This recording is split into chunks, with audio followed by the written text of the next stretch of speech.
Live from the VVR studios in downtown Boston, it's showtime. Welcome to Violent Vinyl Radio. I'm your host, Des, and as always, I'm joined by my two co-hosts. First up, the podcaster holding all the aces, Dangerous Dave. Hit the lights. And last but not least, the podcaster who likes the dark side of the beat, Lisa. It's all fun and games until someone loses an eye. Then it's just fun you can't see. Yeah. James Hetfield quote. Oh, Yep. shit. Fun fact, my yearbook quote was a Metallica lyric. Was it? It was. What was What it? was called? it? Welcome to where time stands still. All right. Ooh. I'm interested to see what direction this show goes, and I never have any idea how you guys are going to see these albums, so this could be an interesting one. As always, the mission of this show is for us to introduce each other and you, the listeners, to albums and bands which you may never have heard before, while also discussing the classics. So sit back and enjoy the show. Dave, where can they find this fine podcast? We are available on most podcast outlets. Also, check us out on YouTube. Give us a listen, like, subscribe, and share, and tell a friend about us. And when you see us post about the episode, do us a solid, leave a comment. I love the show, or hey, lay off the coffee, Dave. You are crazy. Whatever you want to say. And most importantly, find us on all our social medias.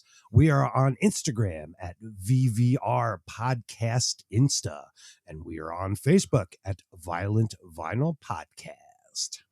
All right, guys, go check out the merch store. Help support the show at vvr.printify.me. And I've been promising the new designs forever. I will get the new designs up for the shirts and the mugs if you go over there and check it out. Let's head over to the mailbag. I did see that Ben Brooks wrote in, and he actually recommended that we add shooting gallery to the VVR list of potential albums we will do. That was a really good pick, and I love that one. I don't know, I was disappointed in myself. I'm like, how did that not get on the fucking list, right? So yeah, great one, and I'm sure that one will definitely get done because the great Andy McCoy, right?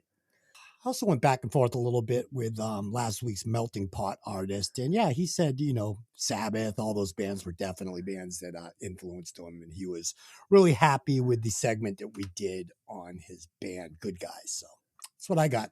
Lisa, what do you got? Anything? Yeah, well, I also heard from David E. Black from Dogs of Verona. He was really excited about the episode. I'm really happy about that. He couldn't actually believe how deep our dives went into his history. He was a little surprised by what we found of his. Investigative journalism. Lisa, you're good. Most of these artists are like, really? I never knew that. Detectives. Yeah.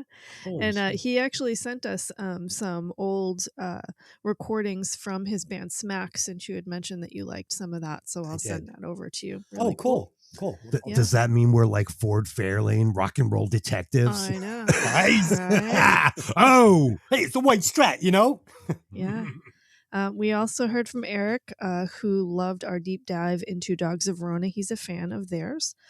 He says they are a band everyone needs to know about. Credit to the genre, and they earned their spot in rock history. So thank you, Eric, for that comment, and we definitely agree.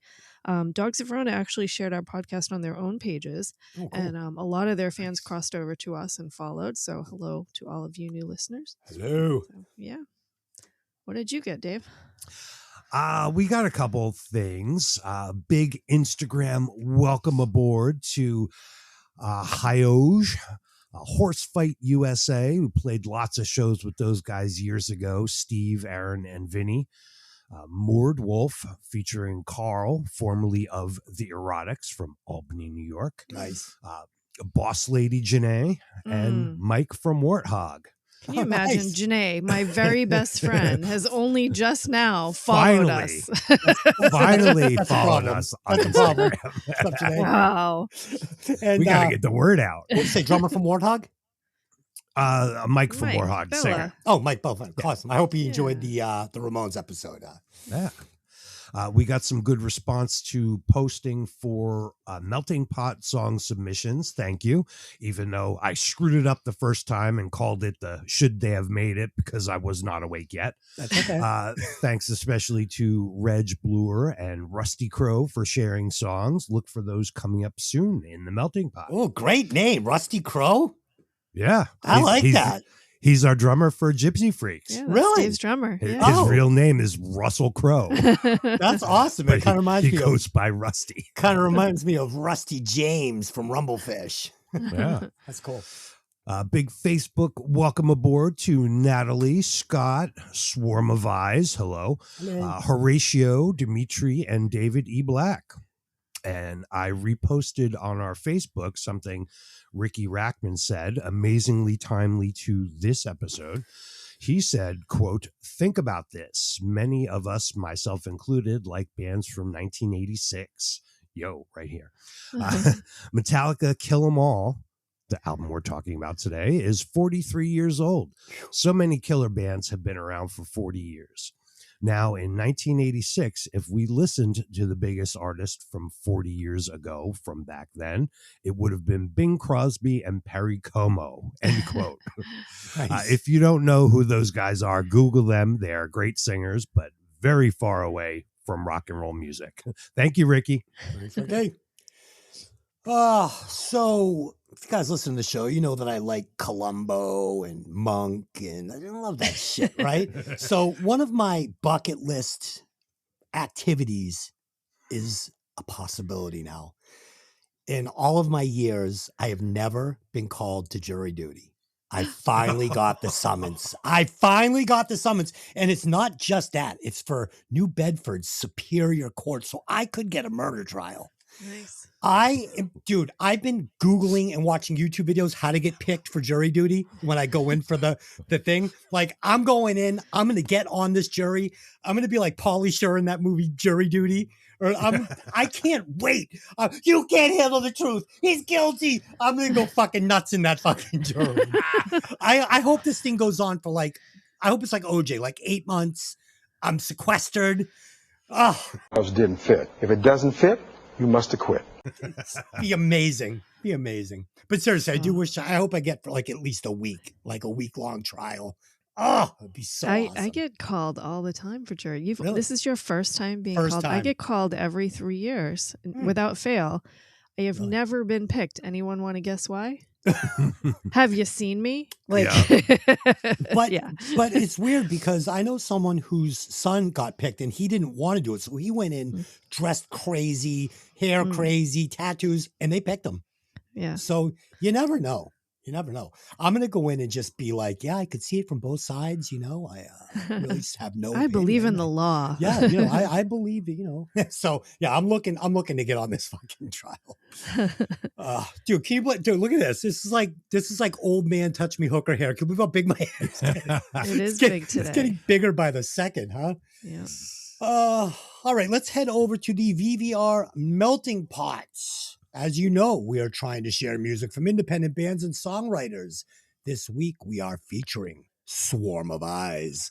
Lisa, what do you got on these guys? Oh, well, these guys are local guys, very well known to us. The song we're about to hear is from their upcoming EP, 5-song EP, Once More Into the Breach.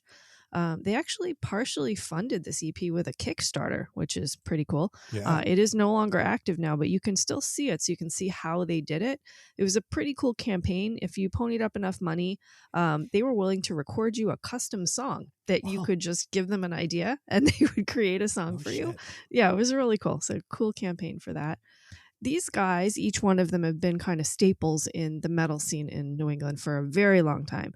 We have a pretty big metal scene around here. And friend to the show, who we just mentioned, who finally followed us, thanks a lot, Janae, is the premier metal promoter in the area. So we've been lucky enough to watch the history of this band, to see these guys over the last few decades. unfortunately, we've lost a lot of the venues since COVID. Like, there's not a whole lot of places for metal bands to play anymore around here. So there's much less of an opportunity, but they still do play and it's still happening. So let's talk about the guys. We have lead singer Randy Carter. He's been playing since the early 90s.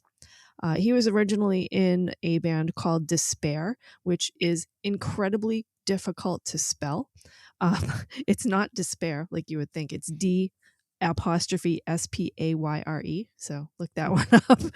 Yeah. He was also in Exceed, which was a band from a couple of the other members, and a band called, a really big band around here. I'm going to have a hard time pronouncing this because we always call them like MK2K. But it's Motocorpse 2000. That band also had Dave Norvin back in the day, who would go on eventually to join Swarm of Eyes as well. He played with Tommy Burke in Exceed, so there's a crossover there with the drummer. And he is responsible for a lot of the lyrics for Swarm of Eyes, inspired by comic books and Lovecraft horror stuff. So, fun fact, his first band, Randy was asked to audition as the frontman, despite never having fronted a band ever before. He got the job. He did really well at the audition. They absolutely loved him. He got the job, and he was kind of like riding high on this confidence for a long time. And I'm told, story from one of his friends, that he asked the guitarist after a little while why they picked him over some of the other really, big metal singers from New England who had auditioned. And Jim admitted it was to bring girls to the show, since girls generally don't go to metal shows. And he has never fully recovered from this information. That's awesome. That's awesome. Yeah. He runs a YouTube channel about comics. He does like comic unboxings and, basically talks about whatever's kind of rattling around in his head. The name of his channel came kind of easy for him. His channel is called Swarm of Comics. Yes, So perfect. to match the band. Yeah. I believe Randy was friends with our producer from way back in the day, Yes. even before she knew Des, right? Correct. And he actually knows a lot of us from back in the day. So, so a guy known to us very well. Sure. So Jeff, the bass player, this is one of Janae's closest and dearest friends, so we know lots about Jeff. He was actually the co-founder of the PanCan event, the pancreatic cancer event that's held annually at Kodo, as he was also a close friend of Dana Gabriel, who we lost to pancreatic cancer. And we mentioned this PanCan last week when we talked about Mike Bella's band Warthog plays that regularly. Well, Swarm of Eyes also plays that show regularly. Cool. Yeah.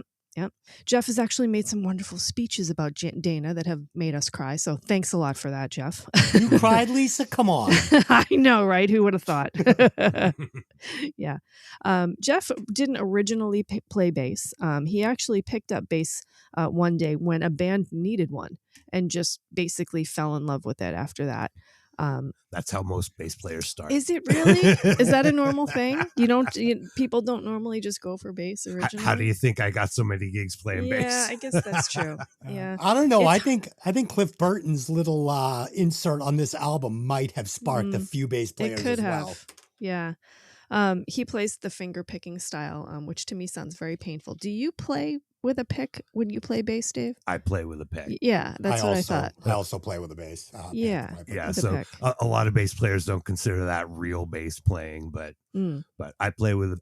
So sometimes if certain things call for it, I'll play natural, but most of the time with a pick. Spoiler alert, that is real bass playing, just so you know.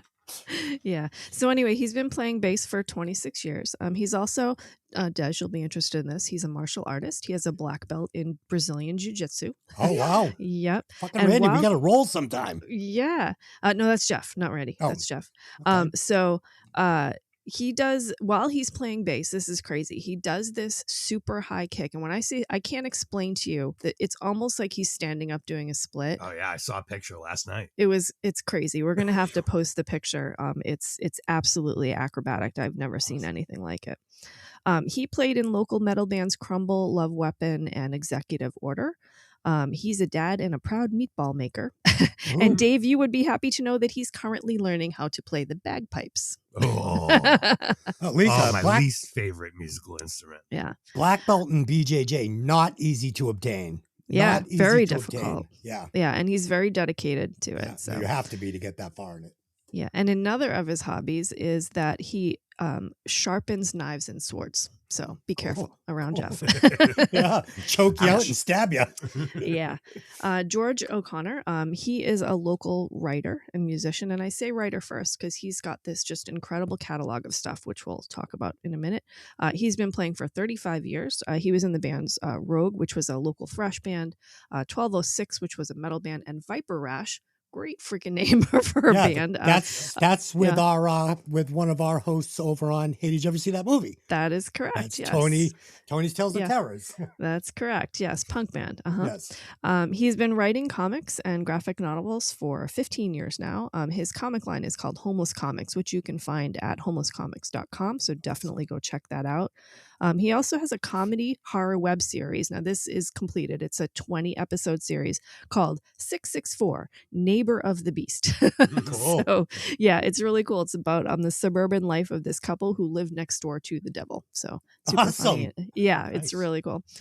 He also has a graphic novel named Healed, which he made a short film about. And you can find that on his website as well. His website, georgewoconnor.com. Fun fact, George fell in love with metal, and his whole journey started when he first heard Metallica's Ride the Lightning. So there's a connection to our current podcast. Yeah. Then we have Tommy Burke, the drummer, and he was actually the last member to kind of round out the current lineup of Swarm of Eyes. He's been playing for 20 years in bands including Vertical Smile, Ratchaburi, Trench, and Exceed, which we mentioned earlier. Randy was in Exceed. And then we have Derek Albertelli. He's been playing. This is the craziest fact of all the guys. He plays in this group called the Boston Typewriter Orchestra. Have you heard of this? No. But I'm just imagining where we're going with this. Okay, I shit you not. This is a group where they play vintage typewriters and make music. It's like an avant-garde, like artistic thing. It is it is so cool and so crazy. You have to go look it up. There's videos of them online playing. That sounds wild. It is wild. It is amazing. So definitely go look them up and see what it sounds like. It's cool. It's rhythmic. It's almost like they make typewriters into percussion instruments. Yeah, it's super cool. Mesmerizing. Yeah. Electric typewriter solo. Yeah. And he was acoustic typewriter. Yeah. And he was also in a bunch of other local bands, the Motorcorps 2000, Smorgasbord, Sister Sorrow, and Persian Blue. So he plays metal, and he also does all sorts of kind of artistic avant-garde projects as well. Fun fact about Swarm of Eyes. Sometimes they like to dress up in fun costumes. And by costumes, I mean anything from like the old glam look, wigs and scarves and, spandex. Awesome. And they go out and they actually play glam music, like from the old metal glam. So not the music that we're about to hear, but pure glam and all dressed up in full costume. They also dress sometimes like pro wrestlers or gladiators, the occasional creepy clown, or even a banana, and play shows like that and do photos like that. And I have photographic and video evidence of this that we can share. Despite their very serious metal and dark and scary personas that you'll see on their website, swarmofeyes.com, these guys do have some fun too. Let's hear the song. All right. Coming to you hot from the VVR melting pot, I present to you Dead Eyes. Roll it.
Right. It's fucking that's It's fucking great. great. Metal. That's great. I mean, you can hear the money they put into this track, right? With Yeah. that Kickstarter.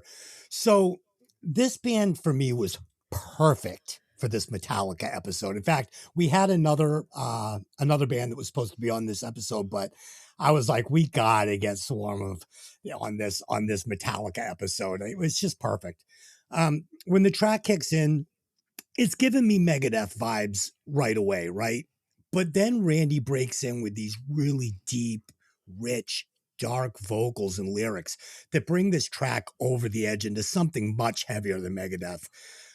We get killer double bass, killer guitars with exceptionally good guitar solos, and a really heavy driving bass.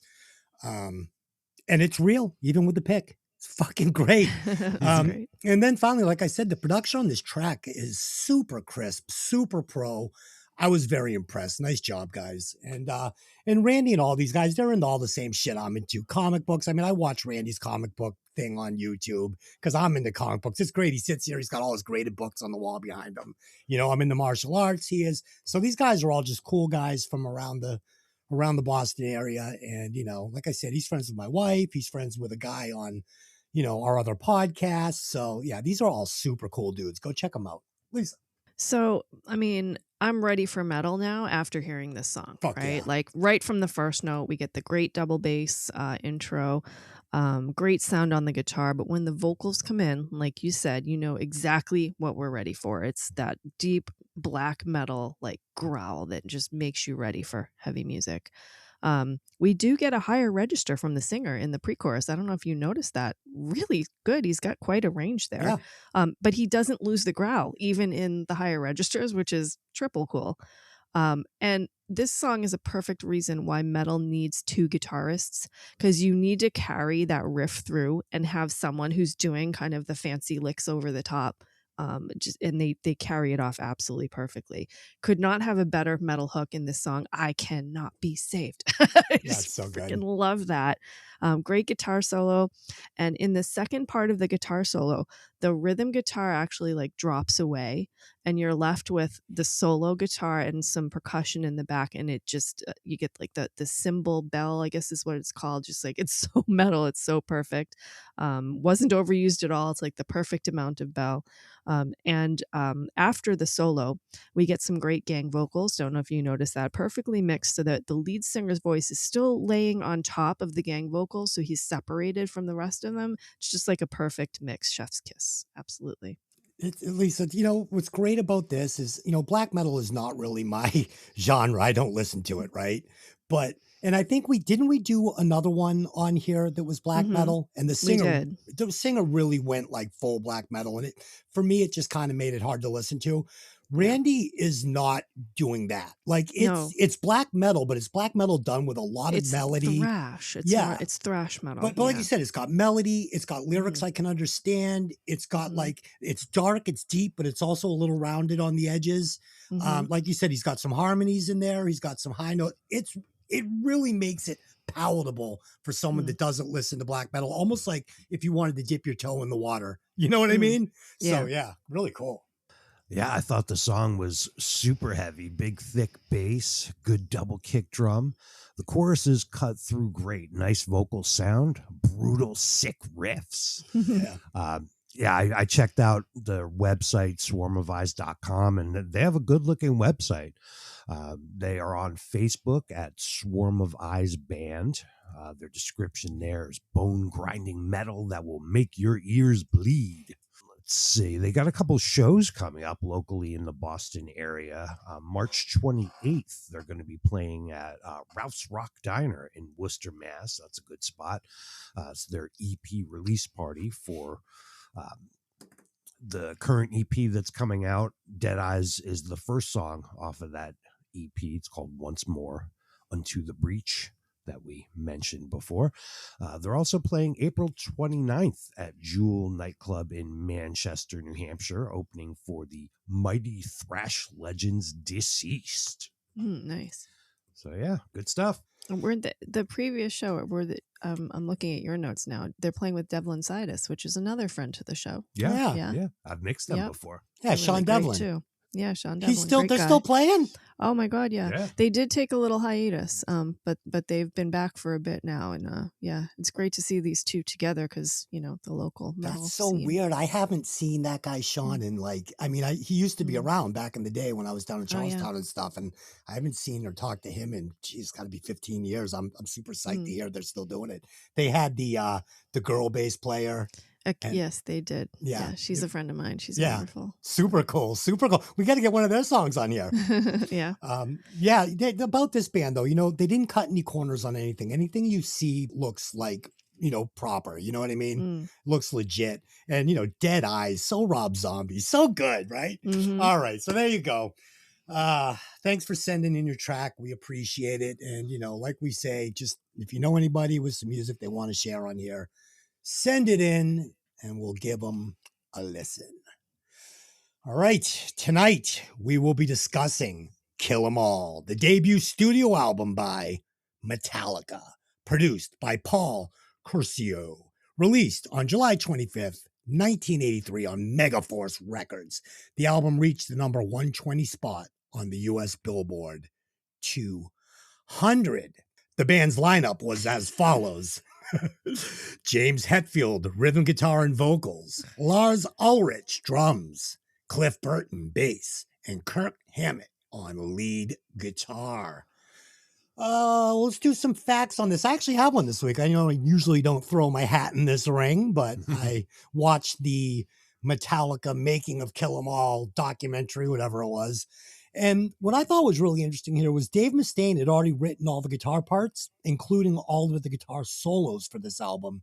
And when Kurt was brought in as the new guitar player, the producer in the band liked what Dave Mustaine had done so much that they forced him to play all of those guitar parts almost identical, the solos, rhythms, everything. And that led to Dave Mustaine getting the royalties for writing credit on this album and not Kurt.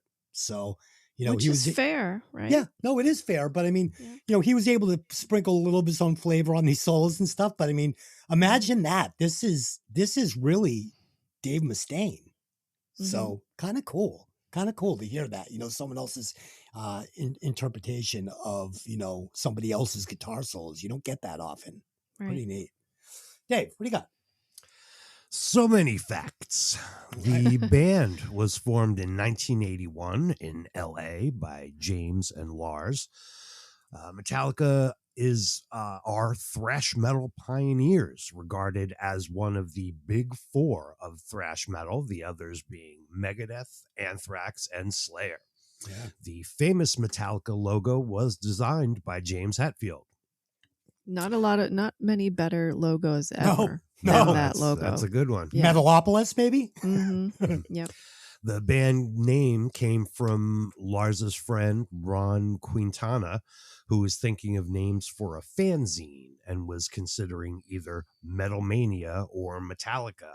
After hearing the two names, Ulrich wanted the latter for his band, so he suggested Quintana use Metal Mania instead. He pushed him to use it, actually, Yeah. so that he could have the other name. He boned him out of the name. Yeah. Good move. Yeah. I hope he got paid.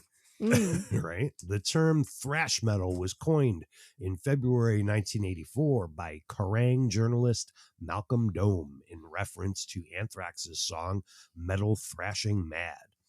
Prior to this, Hetfield referred to Metallica's sound as power metal. The band's Metallica influences include Tiger's Pantang, Diamond Head, Motorhead, Iron Maiden, Black Sabbath, and Merciful Fate. I really hear the Motorhead and the Sabbath on this in spots. Oh, yeah. Metallica's first bassist was Ron McGovney. The band was unhappy with him and wanted him out. Bassist Cliff Burton joined up in 1982 on the condition that the band moved to the San Francisco Bay Area. And fun fact that we just mentioned, Metallica frontman and Megadeth frontman and guitarist Dave Mustaine was the lead guitar player in an early version of Metallica. He was fired from the band because of his drug and alcohol abuse and violent behavior, allegedly, Cool. just before the recording sessions for this album. which the band originally wanted to title Metal Up Your Ass. Mm-hmm. And did you see the album cover? Mm-hmm. Oh yeah. I had kids in my high school wearing that T-shirt. And being sent home? No, Really? no, it was the Wild West back in the But late no, 80s. but Lisa, weren't you being No, sent I home used to for, get Yeah. sent home all the time. for what Yeah. shirt? What was it? There was one specific shirt they hated. Poison with the Poison, that's right, with those girl Jack licking. Daniels bottle was Yeah. was a big one. But mostly it was for like short skirts, honestly. Woo. All right. So yeah, they wanted to call the album Metal Up Your Ass. Was renamed due to conflicts with the record label and the distributor's refusal to release it.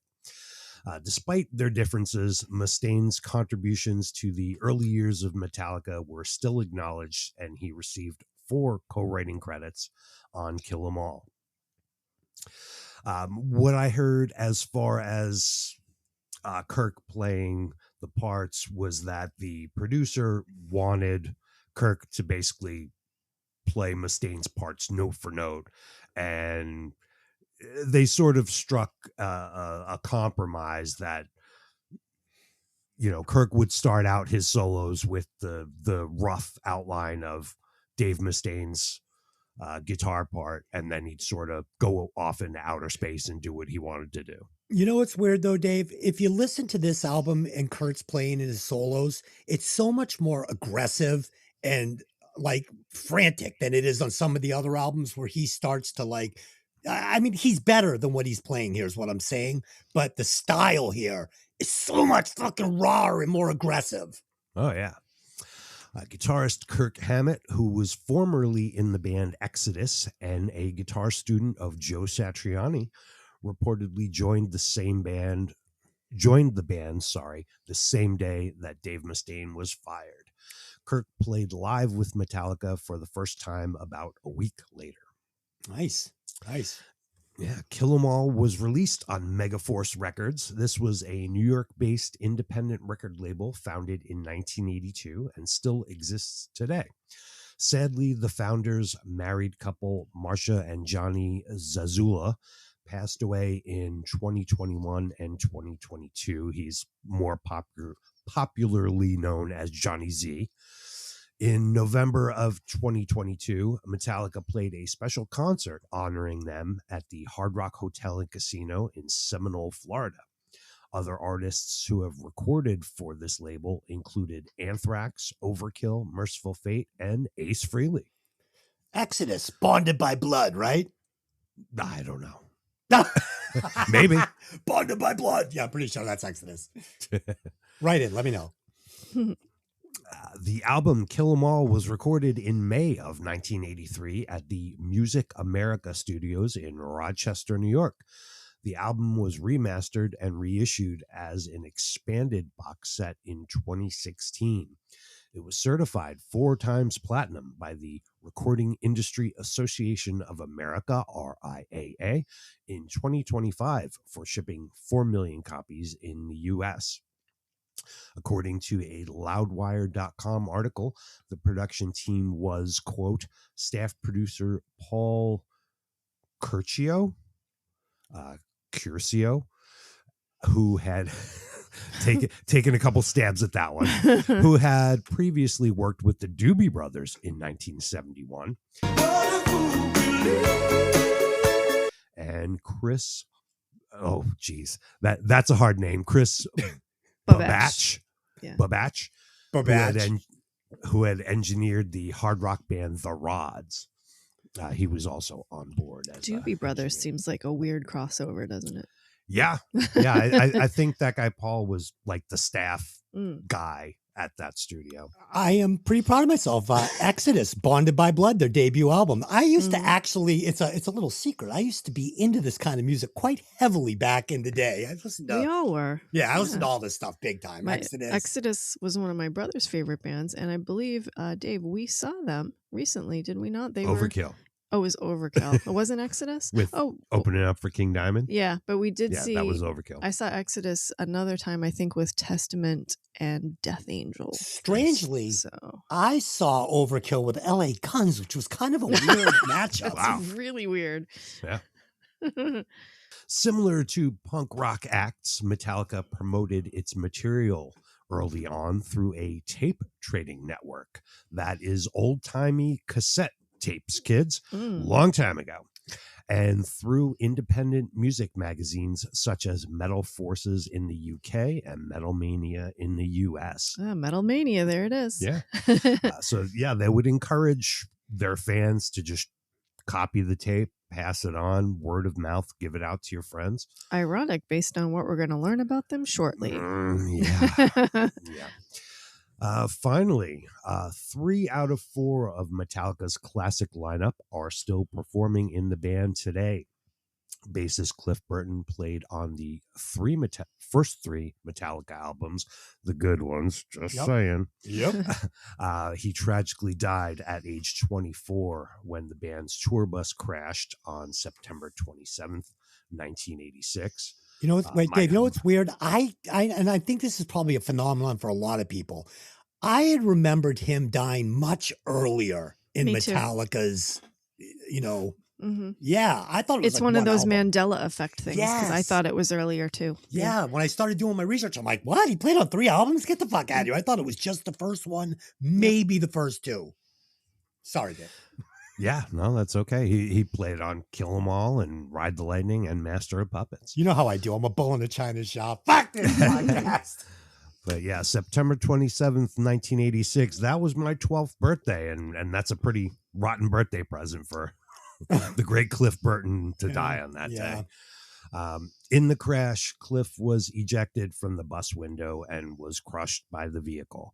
He would have tribute songs written for him by both Metallica and Megadeth, as well as inspiring a legion of future bass players. Dave, how cool? How cool, Cliff Burton.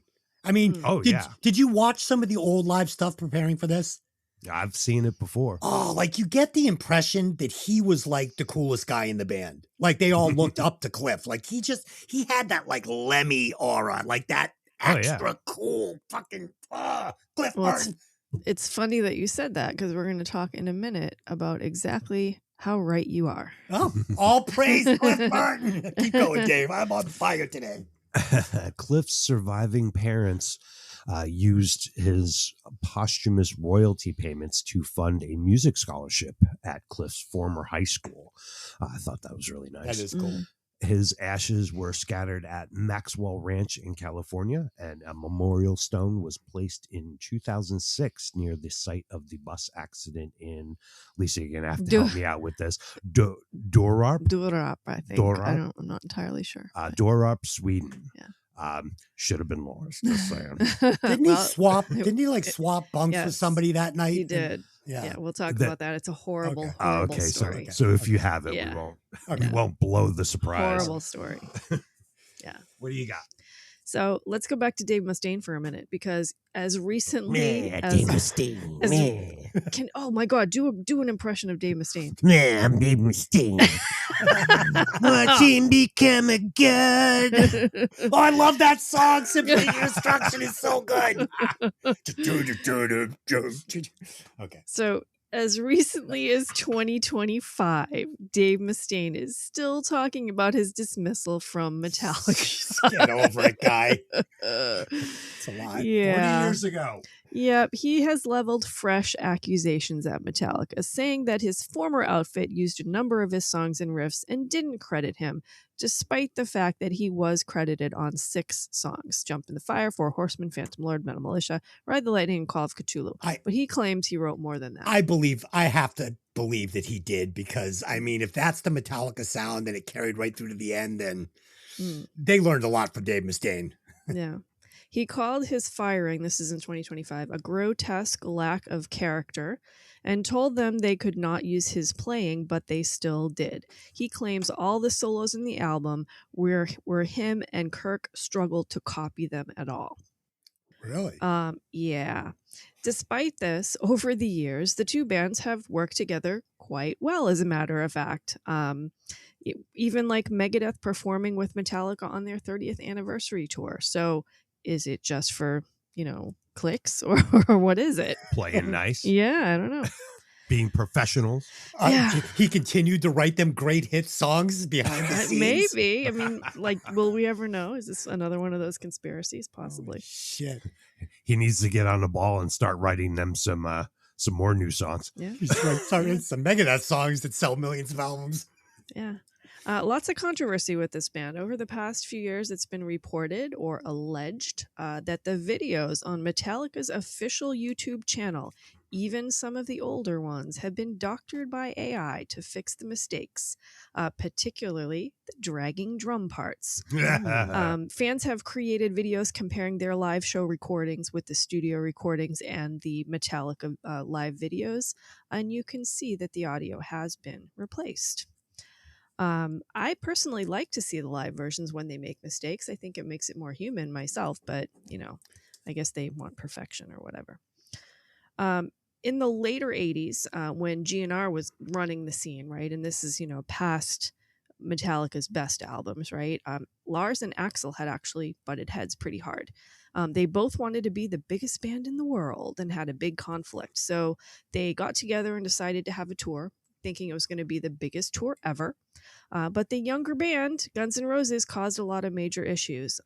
They demanded to be the headlining act, canceled tons of shows on short notice, and caused a riot. This caused the band basically to become sworn enemies for the rest of the time. In 1993, on stage, Axl accuses Lars of stealing his ideas, and Lars even admitted it. So some of the Metallica stuff after the early 90s apparently was stolen from Axl. Big controversy when the video for Nothing Else Matters was released. There was a video of Lars throwing darts at Kip Winger on a dartboard. Good for You him. remember this? Good for him. Mm-hmm. This apparently caused massive damage to Winger's career. Beavis and Butthead featured a wimpy character, Stuart Stevens, who wore a Winger shirt. Kip later did some interviews saying that this stunt completely ruined his career. James Hetfield actually ended up calling Kip later and did apologize to him, but Kip reports that Lars never did. I hate to break the news to you, but Kip, it wasn't just that. Okay, you made some mistakes there, guy. Yeah. So let's go into the guys. James Hetfield, the front man, probably, the most recognizable voice in metal, I would say. Right? His mom was a light opera singer. Do you know what a light opera singer is? This is a bizarre fun fact. It's actually an opera that's actually a comedy. Oh. So it's like you have to be a comedic actor as well as an opera singer to perform in one. Yeah, so that's what his mom did. He started playing piano at 9 and then shortly after drums. He actually didn't pick up a guitar until he was 14. But he would, late, right? Yeah. But he would go on to be rated as the best rhythm guitarist of all time and is often cited on best guitarist compilation lists. He's underrated as a guitar player and a singer. I think so too, yeah. His parents were Christian Scientists and did not believe in medicine. Unfortunately, this may have led to the death of his mother. When he was 16, she had cancer and refused all treatments. 2 Metallica songs were written specifically from this experience, Dyer's Eye and The God That Failed from And Justice for All. So last week we talked about Johnny Ramone's down-picking style, if you remember. Yep. And we also mentioned that this was a huge influence on James Hetfield, and to a lesser extent as well, Kirk Hammett. I've read that James Hetfield is considered the king of down-picking, but I think we read the same thing about Johnny last week, so I'm not really sure. There's room for both of them. There probably is, yeah. In 1986, he broke his wrist, and this would be the first of many injuries that he has over the years. Yeah. In 1992, he was badly burned when a pyrotechnic misfired. His guitar actually saved him from what would have been much worse injuries, kind of blocking most of his body. But he did get second and third degree burns and was off the stage for 17 days. But even when he came back, he couldn't play his guitar. So they brought in metal church guitarist John Marshall to fill in, and James sung, during He that got time. burned bad. That was Really not bad. good. Yeah, very, very bad. There's reports, going back to the wrist break, there's reports that he broke his arm many times skateboarding while on tour, which prompted the tour management to add a clause to the tour contract forbidding him from skateboarding while they were touring. Probably So fair enough. Probably a good idea. Yeah. Apparently he wasn't very good at it if he kept breaking his arm doing it. I don't know. The riot we just talked about with Guns N' Roses was happened in Montreal. And they had to basically this was when one of the times he broke his arm and they had to cancel or something. And then Guns N' Roses took the stage and played a shortened set. So the audience in Montreal got basically nothing because Metallica couldn't play. And that was the pyrotechnic accident. So they had to stop the Metallica show, and then Guns N' Roses came on and played a mini set, a few songs. I and guess they talk about how how James says how disappointed he was. They could have stepped up, done a 3-hour show, and instead they just were like, "Fuck you, we're leaving." Yeah, the word from James was he expected Guns N' Roses to understand the assignment, and they didn't. So failed. Yeah. Upon the loss of Cliff, the band was in a spiral and everyone was kind of hurt and angry. James apparently really took this hard. He got very, very angry. And the reports are that he and maybe the rest of the band too, took his anger out on their new bassist, Newstead, right? He looks back now, with fresh eyes and says it wasn't fair for them to do, but they were all kind of in chaos at the time. And that was kind of during the mixing of And Justice for All album. And what they did on that album was they actually, if you listen to the album now, they actually buried the bass on that album. And they did it kind of purposely. And I think it was kind of a mean thing to do, but they were anguished about the loss. And they legendarily treated that guy like a fucking trash. They did. Yeah. It says that particular album and the kind of the burying of the bass line caused significant grief in Newstead. And it's said to still bother him even today. I understand. Yeah, there's no bass guitar on that album. Yeah, it's completely hidden. Just hurts the album famously. too. Just hurts the album in my opinion. They only did them. It's like cutting off your nose to spite your face, that kind of thing. Yeah. While on tour supporting 1991's Metallica album, he suffered some damage to his voice, and for the first time, he started to take vocal lessons. Yeah, and we're going to talk a little bit more about this as we get into the album today, but a lot of his singing before that, I was like, how did he not tear his voice up before that? I mean, he really strained himself sometimes. So he never sounds like this again. Yeah. This album, it never goes back to this. Right. Yeah. There's a Metallica documentary called Some Kind of Monster. We're going to talk about this a few times in this go through, where he actually talks about having to take this vocal training. And the coach gave him a cassette tape to warm up to. And still today, he has that cassette tape and uses it to warm up. I think that's kind of neat. It's not stretched out. Yeah. Holy shit, 43-year-old fucking warm-up isn't that crazy? cassette? I couldn't keep my cassettes for a year or two without wearing them out. Just like Dave's the guitar player with all the rewind, stop, rewind, back, stop, rewind, stop, trying to learn these fucking guitar parts. Yeah. In 1996, upon the release of the band's Load album, which, let's be fair, was a huge departure from their original sound and was found confusing by many fans. Nauseating. The album cover is nauseating. Yeah. Terrible. Hetfield made statements that he didn't like the album cover. He didn't particularly like that the band was being forced to change their image. He felt the whole thing was Kirk and Lars trying to do some Bono thing and turn them into U2, and he was very unhappy. Lars had become an art collector at the time in the early 2000s, and this might have been part of the reason for the shift in the album cover. Hetfield struggled with alcohol and addiction, which he has been open about. He would first enter rehab during the recording of their 8th studio album, Saint Anger, in 2001, and he would return to the band 11 months later, sober, and remained straight edge. He called it born again sober, I guess, for some time. This struggle, as well as other problems, I don't know how deep we're going to go into this, but in that Some Kind of Monster documentary, there was a deep fracture in the band at that time. And you can see his unstable behavior, his anger, his it really like a personality issue at the time. Hetfield is a serious dude, man. He really is. Yeah. Here's some fun facts. In 2014, he narrated a hunting documentary for the History Channel. He's actually an avid hunter himself. Cool. This ended up in a huge controversy and resulted in calls for the band to be removed from the Glastonbury Festival. Here's a super weird fact. In 2017, he narrated the anti-porn documentary Addiction to Porn, Chasing the Cardboard Butterfly. Oh boy. Yep. The documentary includes a discussion about the damage that porn does to the brain and how it affects society and individual families. I have some thoughts as to why that was done, but we'll talk about that later. I like some tasteful porn. He got caught with Playboys under his mattress, and so his wife made him do it. I think it's quite worse than that. Yeah. Oh, shit. Side note, he's been involved in actually a lot of documentaries in a lot of subjects, including one about restoring part of the movie The Good, Bad, and the Ugly, and a movie about the Flying V guitars and a whole bunch of other stuff.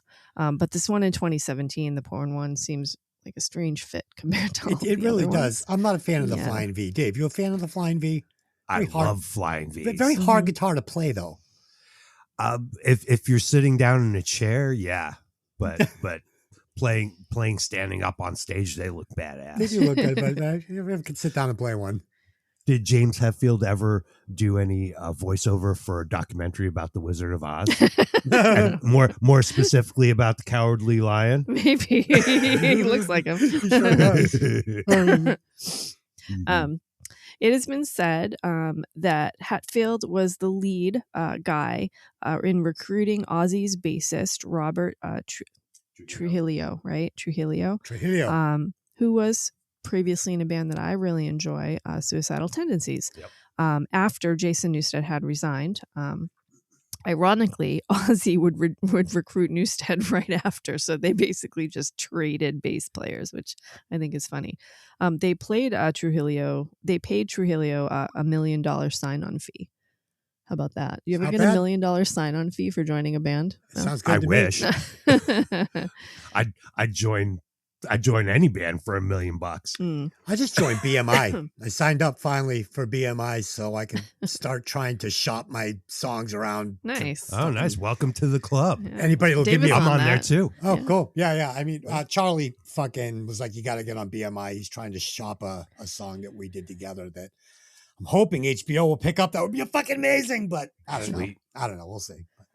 I'll sell any of my songs. A bologna sandwich. It's yours. God, at least get a good sandwich, not bologna. I don't like bologna. Yeah. Okay. In 2019, he again entered rehab after a relapse, forcing Metallica to cancel their Australia-New Zealand leg of the World Wired tour. Hetfield stays away from politics as much as possible. When he was told that his music was used to torture prisoners in Iraq in 2008, Hetfield was unoffended and replied, "If the Iraqis aren't used to freedom, I'm glad to be a part of their exposure." He has lots of hobbies. He lives in Vail, in a place where outdoorsy stuff is really all you do there. He does beekeeping, farming, hunting, and has a slew of cars and motorcycles.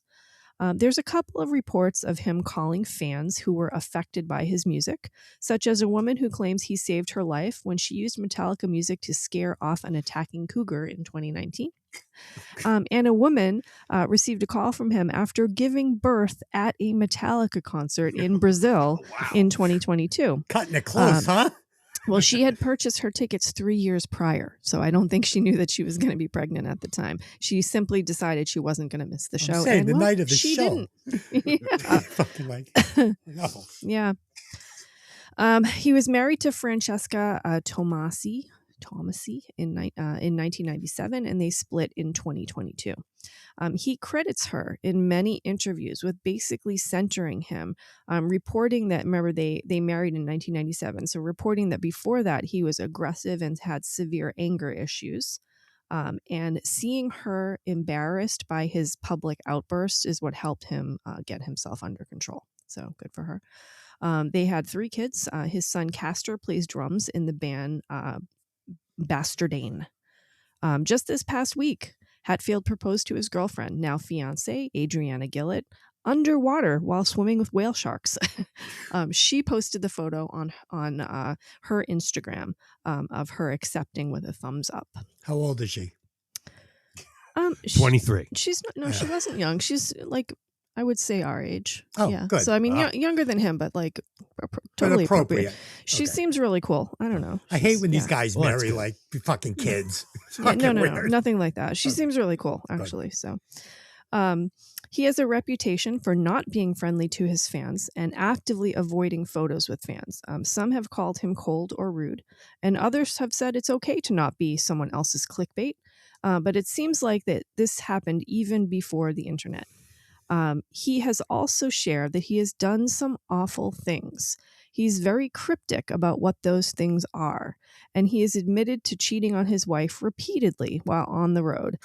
He also outed the other band members to their wives for doing the same thing. What a Fucking prick. dick. I'm Fucking wondering rat. if this, I'm wondering if this has to do with his participation in the anti-porn documentary in 2017. Just saying. Has he never heard of the bro code? Yeah. Holy shit. Perhaps related to this, he currently has no active social media after having abandoned his extremely popular Instagram and other platforms, claiming that social media is addictive and problematic. Anyone want to guess what happened there? I'm probably thinking it has something to do with the anti-porn documentary. Probably. Got himself into trouble. Yeah. My personal favorite Hatfield moment was in a documentary, and let's be fair, they've done a documentary for the recording of almost every album since And Justice, I think, and they do lots of kind of behind the scenes stuff. But there was this point, you know how he always does this, like, at the end of every line, you do his voice. That's it. That's what he does at every line. So the producer was sick of that. Right. And said, So are we. and said, you have to do something else. You can't do that at the end of every line. Try saying something different. Like try saying woman. And he's like, woman. And everyone in the entire control room just bursts out laughing. And yeah, it just wasn't going to work. So He should go, ooh. My gut tells me that James Hetfield loves him some porno. yeah, I'm thinking yes. Because he's watched many marathons. Women in general, I think. Yeah. Many jars of lube and many nights Yeah, with the old laptop. From what I remember, these guys really liked their Jägermeister back in the day. Jaeger, really? That's random. Jägermeister. Oh, yeah. Yeah, I got Okay. Pretty sure. All right, let's move on to Lars. Lars Ulrich on drums. He is from Denmark. His dad, this is a crazy story. His dad, I'm from Denmark. His dad was a professional tennis player, musician who played jazz clarinet, painter, and music journalist. He was a art house superstar.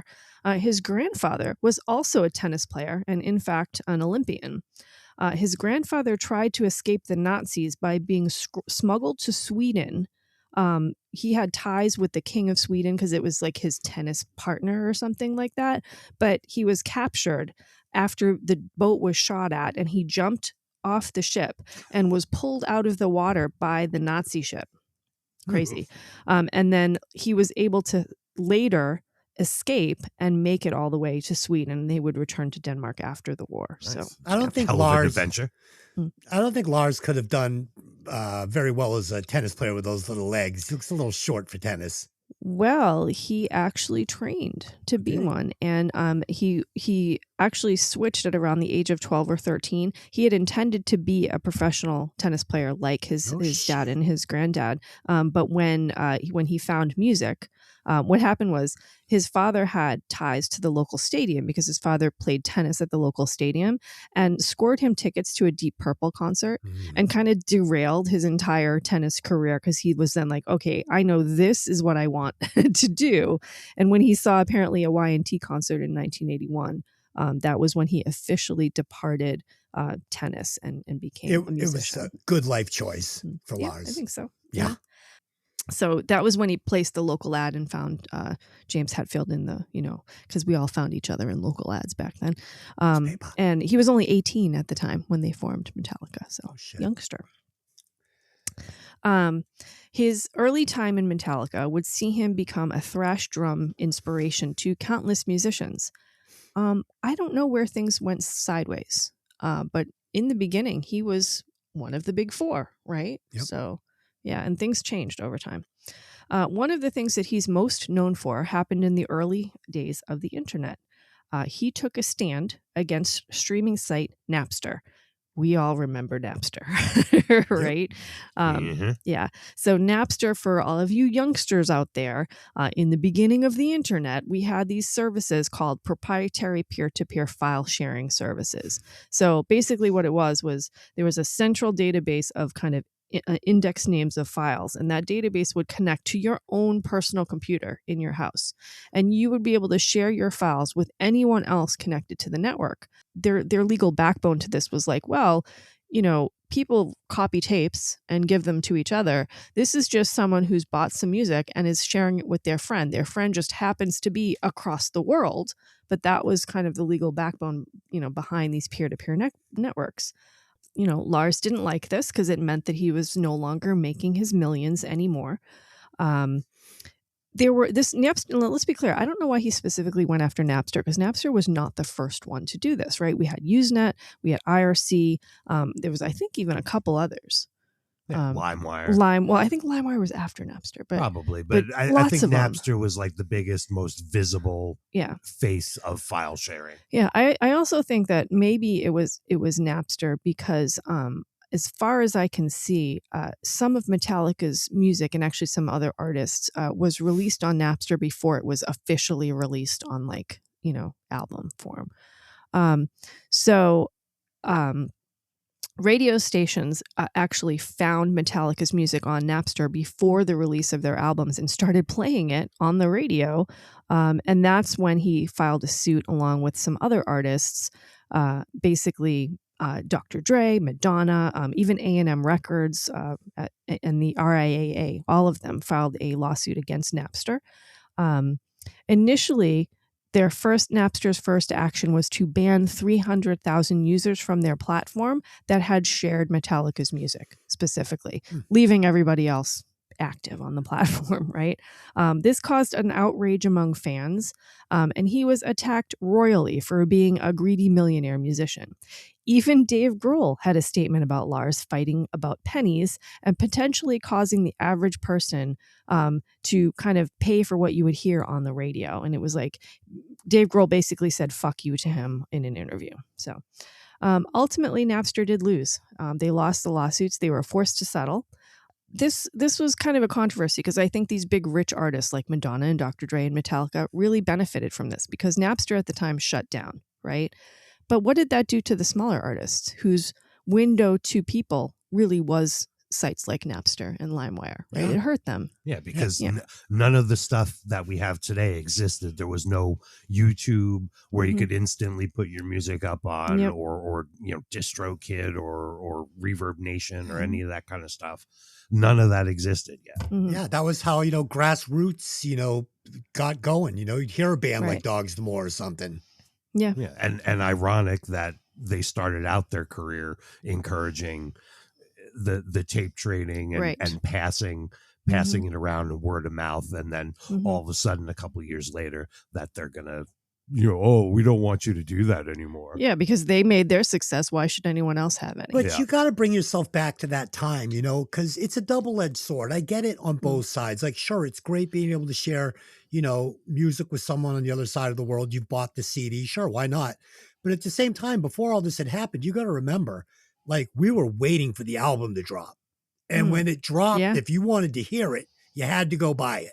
Right. And this changed everything. And I mean, of course, it was going to have to change eventually because, the internet and things just start to evolve. But imagine how terrifying that would be as a young artist, making your money off selling your fucking albums.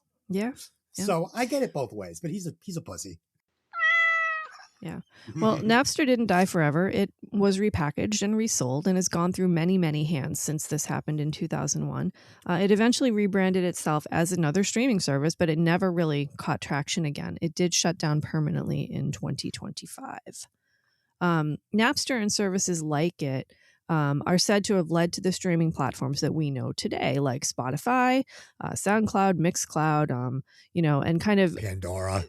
Yes, exactly. Even Apple Music, Yep. Amazon Music, they can all credit their existence to systems like Napster and Usenet and all of that.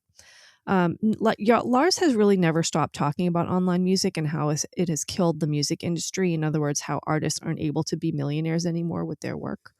Lars was ridiculed for a while by fans, taking away how they could share music.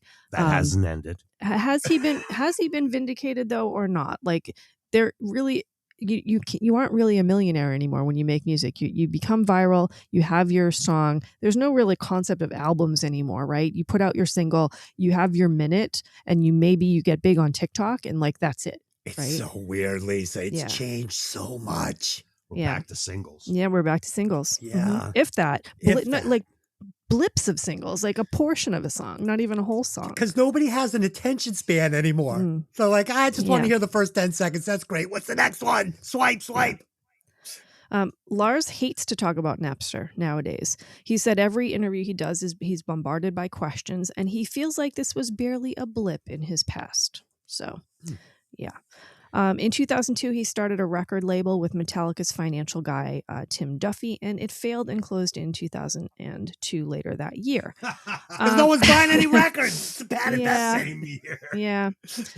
He's only worked with a couple other artists outside of Metallica, playing on Merciful Fate's In the Shadows album on the bonus track. Another Danish band, by the way. He also played on the original motion picture score for the movie Sinners on one track in 2025.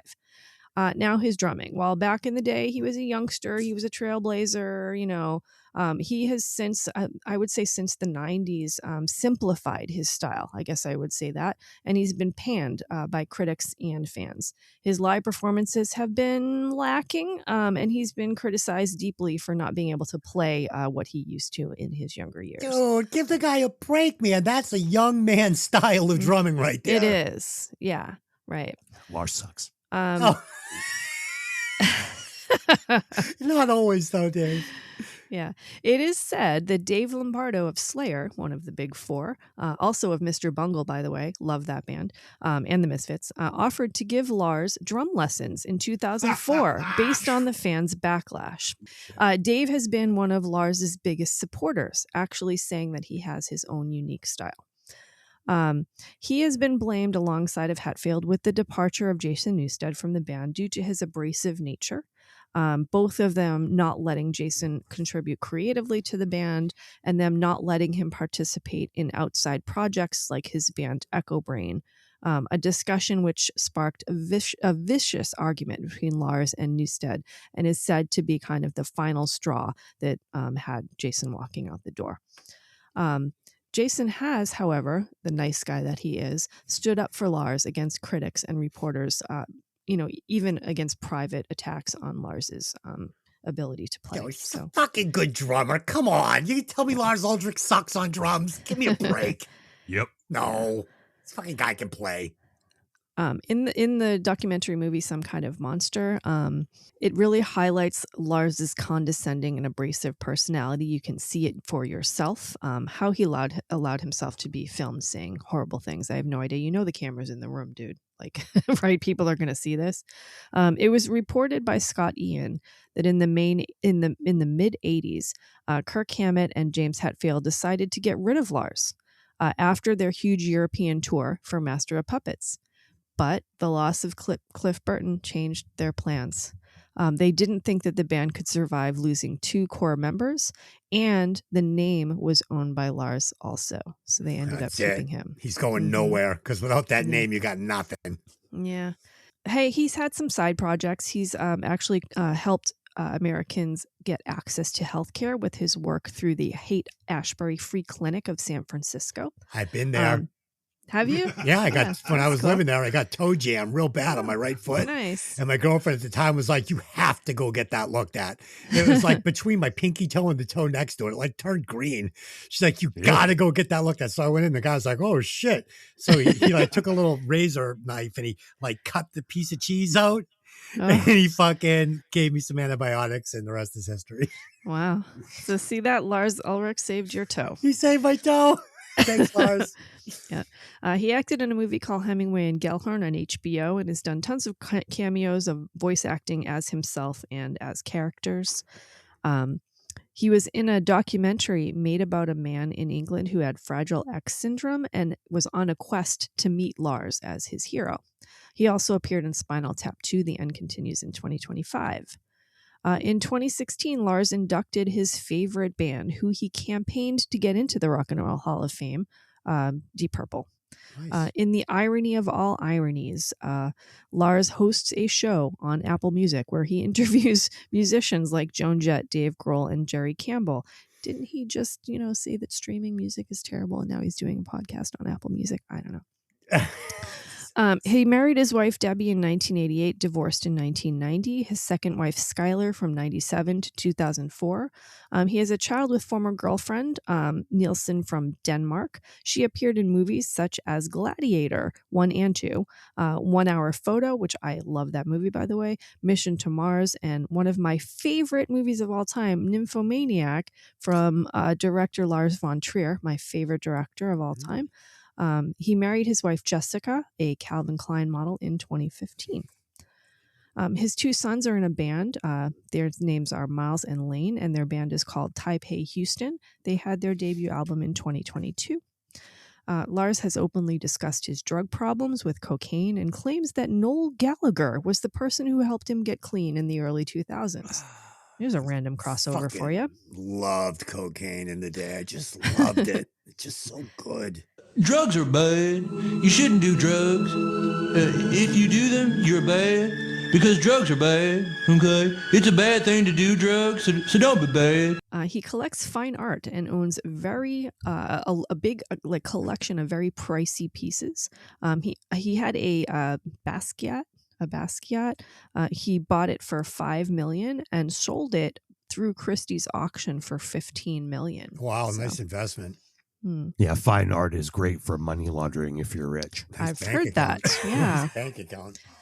He was knighted in his home country of Denmark and still holds Danish citizenship, not American, despite living in the U.S. for some time. I'm a Danish knight. Hello. He was the first Dane to be inducted into the Rock and Roll Hall of Fame. Wow. Anyway, he gets a bad rap.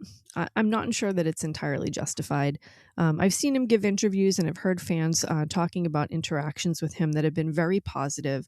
When he meets fans, he's said to be humble and respectful, and he's been respectful of other musicians. I've also seen the really dark side of him in some of these documentaries and things like that. I'd say he's human, like all of us. So, yeah. I feel like Kirk Hammett and Lars Ulrich should be married. No, I do. I do. That's what they feel like to me. They feel like they should be like just finally just come out and be like, yes, we love each other and we're married and that's it. And we created the fucking album cover for Load together. That's it. There it is. Hope I don't get sued. On to a happy but sad story. Cliff Burton, bass guitarist for Metallica for their first 3 albums. He's from California, got into music when his dad introduced him to classical music via piano lessons. He started playing bass at 13 after his old brother passed from a brain aneurysm. He had the goal of being the best bassist in the world in honor of his brother, and I would say he succeeded. He might have gotten there. Yeah. To achieve this, he practiced 6 hours a day, something that he continued through his time early time in bands such as Easy Street and Agents of Misfortune, and would continue through his entire time in Metallica. Really so, good. Dave, you don't practice 6 hours a day, do you? Hell no. He is really good. He was really good. He's really good. Yeah. I don't have that kind of professional commitment. Yeah.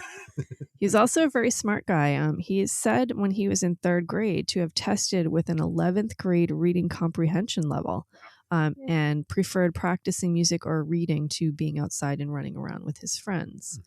After high school, he went to Shabbat College in Hayward. He studied classical music and theory. There's footage of him performing in Agents of Misfortune, one of his early bands, with Faith No More guitarist Jim Martin, playing an early version for Whom the Bell Tolls, a classic Metallica song that would end up on the Ride the Lightning album, as well as an early version of his famous bass solo, which we will hear on this album. Fun fact, the band Easy Street was named after a topless bar and includes Jim Martin of Faith No More as well as Faith No More drummer Mike Borden. Anyway, Lars and James would see Cliff's band Trauma play at the Whiskey and would recruit him for Metallica to replace exiting bassist Ron McGovney. It's rumored that Ron McGovney left the band because of Mustaine. I don't know if this is true or not. It's said that Mustaine, he was always drunk and kind of aggressive, poured a beer on Ron's bass, and that was kind of the end of that. Going home. Yeah. I don't want to be a Metallica. Beer on my bass. Yeah, and as Dave said, to get Cliff in the band, they had to relocate to San Francisco, which had a big music scene at the time. So I don't think that was necessarily a bad move. LA was glam at the time. Yeah. So Yeah. it was probably a really smart move for the band. Oh, yeah. San Francisco has a much heavier scene. Yeah. While the band recorded a new demo with Cliff, one of their previous demos, which did not include Cliff, fell into the hands of Johnny Z, as Dave said, and they actually flew them out to Old Bridge, New Jersey. Yeah, Is that near Woodbridge, New Jersey? it is. Couple towns over. Home of Okay. Vintage Vinyl Records. Yeah, exactly. Pretty close. Yeah. While Burton's solo ended up on Kill 'Em All, rightfully so, Burton would actually also have writing credits on 6 of the band's 8 songs. Their third album, in my opinion, is the best, Master of Puppets. And No. yes. Oh, it's such Stop a it. solo fucking album. It's so A gay. fucking great album. Oh, One of the most important thrash albums of all time. Just well, saying that's that. not even thrash anymore. That's fucking glam metal. So he had a great bass solo anyway on that album on the song called Orion. So go check that out. The title track of Master of Puppets is said to be Cliff's favorite Metallica song.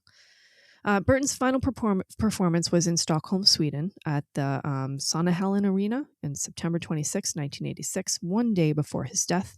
The last song he played was Fight Fire with Fire.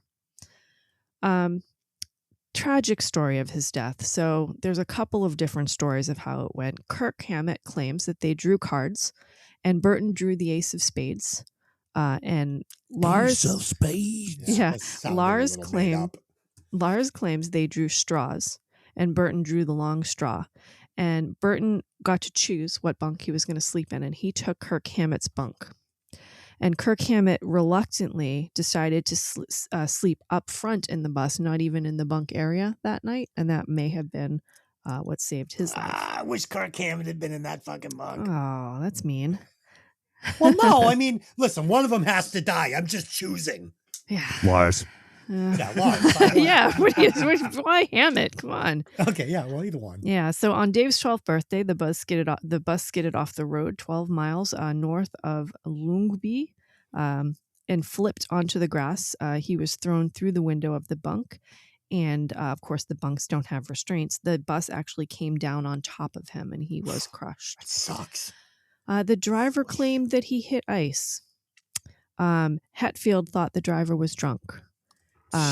Hetfield walked the entire highway backwards and found no ice. A photographer who visited the scene after the accident said ice was out of the question as the road was dry and the temperature was 36 degrees. The police confirmed that there was no ice. Yeah. An investigative reporter found that the tire marks are consistent with someone falling asleep at the wheel, although no charges were ever brought. They should have been. They should have been. Guilty. Absolutely. If I was on Yeah. that fucking court case, he'd be guilty. Yeah. Can't wait. The band, of course, was forced to find a replacement at this time, obviously not by their choice, and they chose Jason Newsted, who was the bass player of Flotsam and Jetsam at the time. Like when we talked about the loss of Randy Rhoads, there won't ever be another Cliff. He was an extraordinary talent. I don't know how it was for Jason to step into those shoes. That had to be a really hard thing, especially with how angry the band was about the loss. I'd do it for $1 million. Just abuse me and give me the money. Yeah. The song, Dave, you mentioned that Metallica wrote a tribute song. The song is called To Live Is to Die. It's on the And Justice for All album. Burton received a writing credit for the lyrics in the middle of the song, as well as the bass lines, which were unused recordings of Burton that he had performed prior to his death. Friends remember him as a guy who loved bands like Blue Oyster Cult and Lynyrd Skynyrd. Nice. His influences don't really fit the music he ended up playing. He certainly wasn't, listening to bands like Venom. He's described as wearing bell bottoms and a hippie like kind of clothing, and he liked acid and beer. He was an intellectual who loved reading and horror movies and H.P. Lovecraft. He's remembered as a funny, kind-hearted guy. He was older than the other guys in the band by quite a few years, and they actually kind of looked up to him, and he sort of organized them together as a band, which Des, you mentioned that earlier, and you were absolutely right. Cliff was said to be part of the decision to sign the band with a major label, which is a decision that the fans actually kind of turned on them for. The band thought it would have been like, Cliff's desire was to be, superstars in the band rather, but they also didn't want to like bow to the label pressures at the time. But they kind of did it as a tribute to Cliff. A few months before he died, Cliff was asked what advice he had for aspiring young musicians. He said, "When I first started, I decided I would devote my life to it. Devotion is the key. To absolutely devote yourself to that, to virtually marry yourself to what you're going to do and not get sidetracked by all the other bullshit that life has to offer." So, what album sad. was Enter Sandman on? That was the Black Album. Album of 91. Yeah. That fucking album sucked. That's where it all went wrong. Yeah. Oh, that album. Master of Puppets was the beginning, though. Hey, listen, I know it's a great album. It sounds great. It's produced great. It's got a bunch of hits on it. It's fucking not. It's not Metallica at its core. It's just not. It's the unraveling of a great band.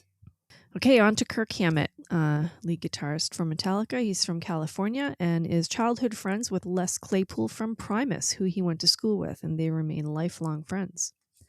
As a kid, he immersed himself in horror movies and horror memorabilia. He found music through his older brother's record collection and decided to sell his horror collection to fund his new love for music. He didn't start playing guitar until he was 15. Wow. So that's pretty late, right? Yeah, especially as good as he is. Yeah. He co-founded thrash metal band Exodus. Bonded by blood. Yeah. Though the term thrash metal, of course, as we said, didn't exist back then. He was 16 years old when he founded this band with vocalist Paul Beloff. This is an important band. They still tour. I've seen them many times, actually. I think the last time was maybe 4 years ago. One of my brother's favorite bands. While Kirk was in the band for about 4 years, he didn't actually appear on any of Exodus's studio albums. The first of 11 studio albums for Exodus were released in 1985, Bonded by Blood, which was after he left the band. This album is still considered one of the most important and influential thrash albums ever made. The song Impaler was originally to be featured on Bonded in Blood, but it was abandoned when Kirk Hammett took the main riff with him to Metallica and used it on the song Trapped Under Ice. They did eventually release the song, the original song, Impaler, on their 1997 album, Lesson in Violence. Additionally, the riff from Creeping Death was also from an Exodus song. During his time in Exodus, he took guitar lessons from Joe Satriani. Really? That's cool, huh? That's interesting.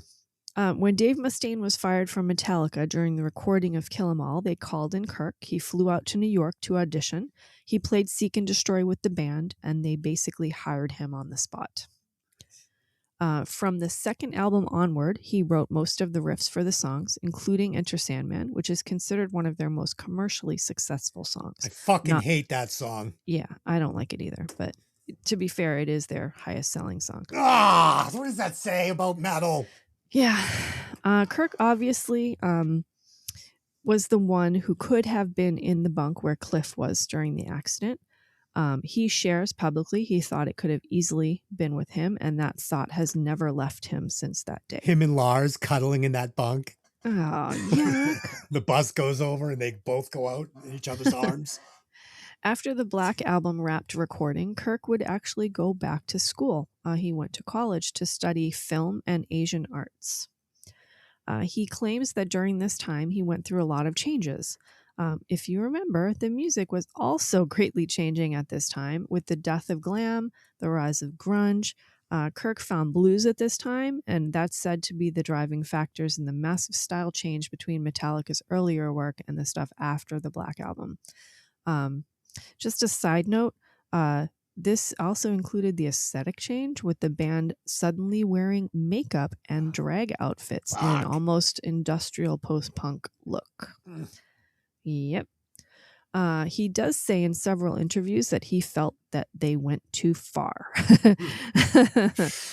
He did eventually come back around to being a pure metal guitarist, but fans said it may not have been fast enough. In fact, Saint Anger, there are basically no guitar solos on that album. He did record them, but during production, they sounded like they had nothing to do with the music on the album, so they left them out. Oh, bad move, bad Yikes. call. I was never a fan. I always loved the way he played, but I always just thought he was a little weak tit for Metallica. I was just like, this guy just doesn't fit Metallica. Kirk never released a solo album, although he did think about it in the mid-2010s. Surprisingly, he was planning on a classical guitar and jazz album. It didn't materialize at all until a small EP he released in 2022 called Portals. Kirk participated in a reunion show with Exodus in 2012, which featured current and past members of the band, the original lineup that hadn't performed together since 1983. In 2014, he would join Exodus for a recording of the song Salt in the Wound, making it his first recording with Exodus since the 1982 demo. This album hit number 38 on the Billboard chart, which is colossal for a thrash album. Do you know who Kirk could have played with? Just indulge me. Okay. All right. She's only 17, the video, right? Yeah. That guitar solo comes in that. Imagine Kirk Hammett. It works. It works. Sure. The curly Lars hair. would have loved that. Curly Winger. hair, maybe like a black satin shirt unbuttoned down to like his, a pair of like spandex pants and some Fava boots. I don't know. It works. Okay. Also in 2014, big controversy with Kirk. Kirk lost his phone, which contained more than 250 recordings and ideas for the new Metallica album. He had not backed up his phone and lost all of it. He later admitted his mistake in 2015 and had only been able to recreate about 8 of the ideas from the phone. I'm selling the original phone on eBay presently. 2014 was quite a year for him. Also in this year, he purchased Greenie, the 1959 Les Paul, formerly owned by Peter Green of Fleetwood Mac. Oh, yeah. And then after that, I believe Gary Moore. He purchased it for an estimated $2 million. However, Kirk actually claims he paid less than $500,000 for it. He had been widely criticized for adding his initials to the legendary guitar. What a dick. Who does that? Yeah. Kirk has worked with many other artists, including Primus's video for John the Fisherman. He played guitar on the track Satan with Orbital for the Spawn, the album. He has played with Santana. Santana was invited to join Metallica in the studio for the recording of Saint Anger. Does this explain some of the choices on that album? Maybe. He's done some voice work, mainly as himself, in shows like The Simpsons, Metalopolis. I know. You know what I'm saying. So, Lisa, that cartoon is modeled after Metallica. Oh, absolutely. Okay. Oh, 100%. 100%. Yeah. Yeah. And I think they like it, and I don't think they have a problem with that. Dave, so. can you imagine getting one of Eddie Van Halen's like original guitars? Like you make it big in the Gypsy Freaks, you buy this Eddie Van Halen original guitar, and then you take out like your pocket knife and like carve Dave into it. Like, what the fuck is this guy doing? Why not? It's a tool. Hey, it's not a you know, Honey, what are you doing? I'm carving my name into this original Eddie Van Halen guitar. Hang on, I'll be right with you. it's not a museum piece. Get me some nail polish. I want to fill it in.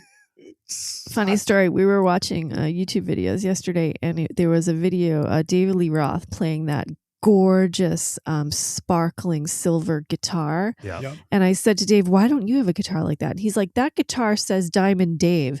And I just looked at him for a second, and I'm like, Dave, that's your name. Even and he was more like, so. oh, yeah, I wouldn't even have to change You it. wouldn't even have to There's- carve your name into it. There's only one actual Diamond Dave. Oh, that's fucking That is a great. cool guitar, though. And Just saying. I did search on the internet and I could not find any information about it. So I have no idea where Yeah. David My Lee Roth's old guitar player had a Gibson custom shop silver jet Les Paul, which was fucking so cool. Nice. And we went out to play in Hollywood, and he put it on the plane.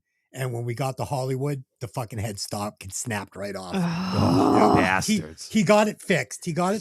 And it was fine. He didn't play it at that show, but he got it fixed when we got back into town at Meridian Guitars.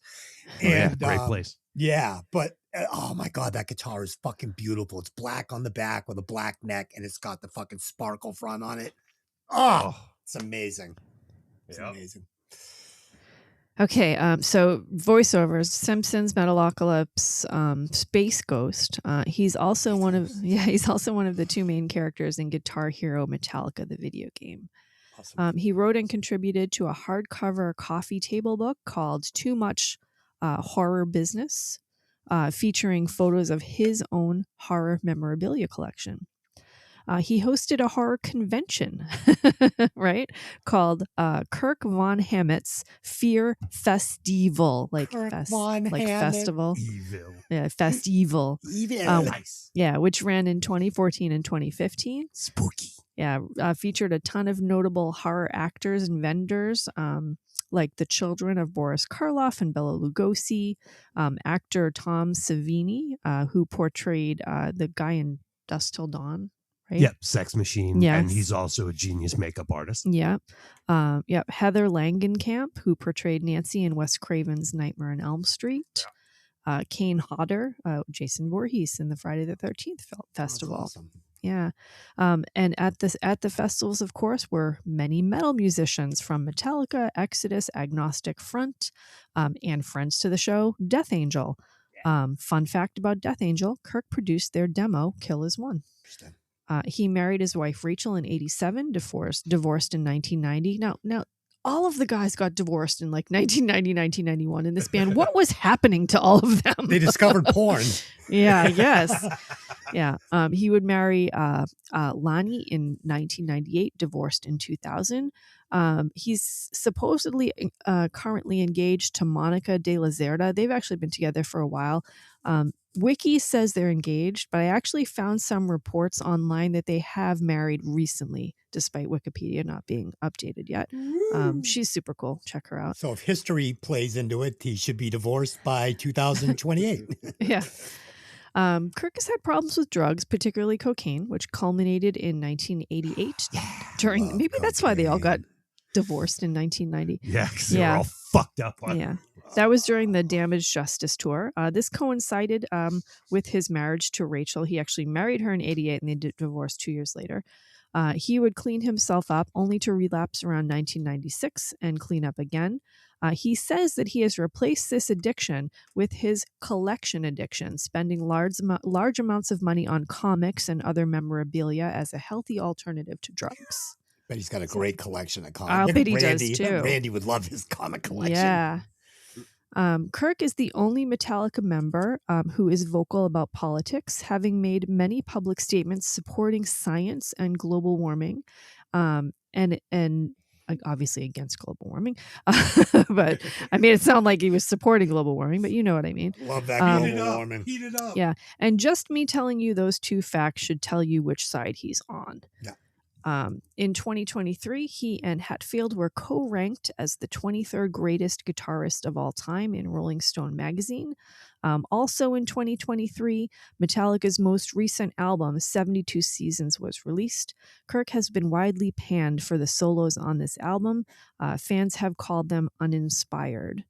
One final fact about Kirk that I found interesting, he often tapes his fingers on his picking hand to protect the skin from breaking. I've never seen you do this. Is that a thing? Sure. I mean, it can be the strings are metal and they can be hard on your fingers. Your hands aren't ripped up though. Yeah, but You you're not play playing constantly. fucking Metallica riffs Yeah. 1,000 miles a second. I guess. Yeah, and also, I mean, those guys are on tour for 2 years at a time. They're playing every night, 2-hour show every night. That's a lot of play. Dave, you did a little mini tour this weekend, didn't you? You did. Yeah, I did. I played both Friday and Saturday night. We played at the Jewel in Manchester, New Hampshire, and Nice. we played at a place in Drake, Mass last night, and played a bunch of covers and had people having fun and doing some dancing. And I wish you good could have times. seen it, Des. At the end of the show, there was all of these women crowded around Dave trying to get pics. I am not lying. Really? I was It handing was out guitar picks like it was candy. It was at a- so at a awesome. parade. Holy Yeah. shit, fucking Kip Winger Deluxe. Yeah. The guys were all coming up, patting him on the shoulder. The Fucking girls great. were going crazy. It was awesome, wild. Same Yeah. band both nights? Yep. Awesome. Gypsy Freaks, cover band, rock and metal. Yeah. Awesome. So one more thought about Kirk. People have said that maybe some of his style change and his kind of uninspired playing is because, well, he was hungry when he was young. He was hungry and wanted to play, and now he's kind of made it, and he has nothing else left to chase. So that's my thought about Kirk. Yeah, well, and people change. I mean, he was 20 years old Yeah. when he made this album, and He's in his 60s now. He's a grown adult, Mm. and I mean, people change, their tastes change, their musical ability, Yep. evolves. When you're already rich, what else is there to do? Well, that too. That You've already made it. Like, you don't have to struggle anymore, and that can change the art that you produce. Dude, speaking of art, which is really weird when you meet people. So I was at work on Friday, and I'm painting an apartment, and fucking this guy comes in. He's my age, and he's like, I'm here to clean the stovetop, glass stovetops. So he takes out a razor blade, starts scraping it down, takes out a drill with like a Scotch Brite pad, and yes, take notes. I'm telling you how to clean your fucking glass stovetop with a Scotch Brite pad, and it's got like Velcro on each side, and he uses silver or chrome polish for your car. So like a daub of chrome polish, this Scotch Brite pad on the drill, and he buffs it out, putting a little water on here and there while he's doing it, and wipes it down. So we start talking. I told him about the podcast, and he's like, oh, I'm an artist. And I'm like, oh, cool. I'm figuring, what is he fucking art guy? He's fucking cleaning a stovetop. How good could it be? So he fucking pulls out his phone. He starts showing me these pictures of these amazing like sculptures he's done. Like, so there's this one sculpture, looks like Tim Burton. It's this giant like skeleton tree thing. It looks fucking amazing. And who's hanging on it? Lita Ford.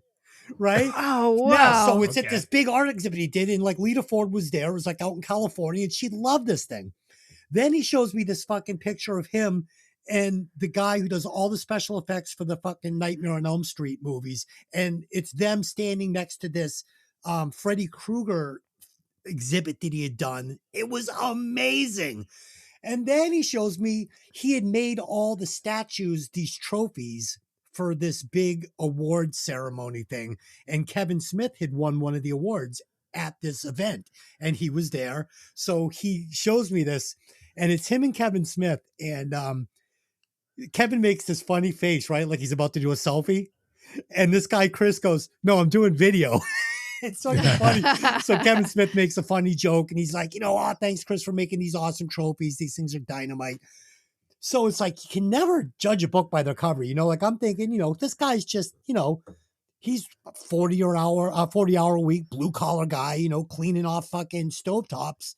And he is fucking ridiculously talented. I'm like, guy, no offense, but what are you doing cleaning fucking stovetops? Why are you here? Why are you here? Like, you've got all this talent. You've met these people.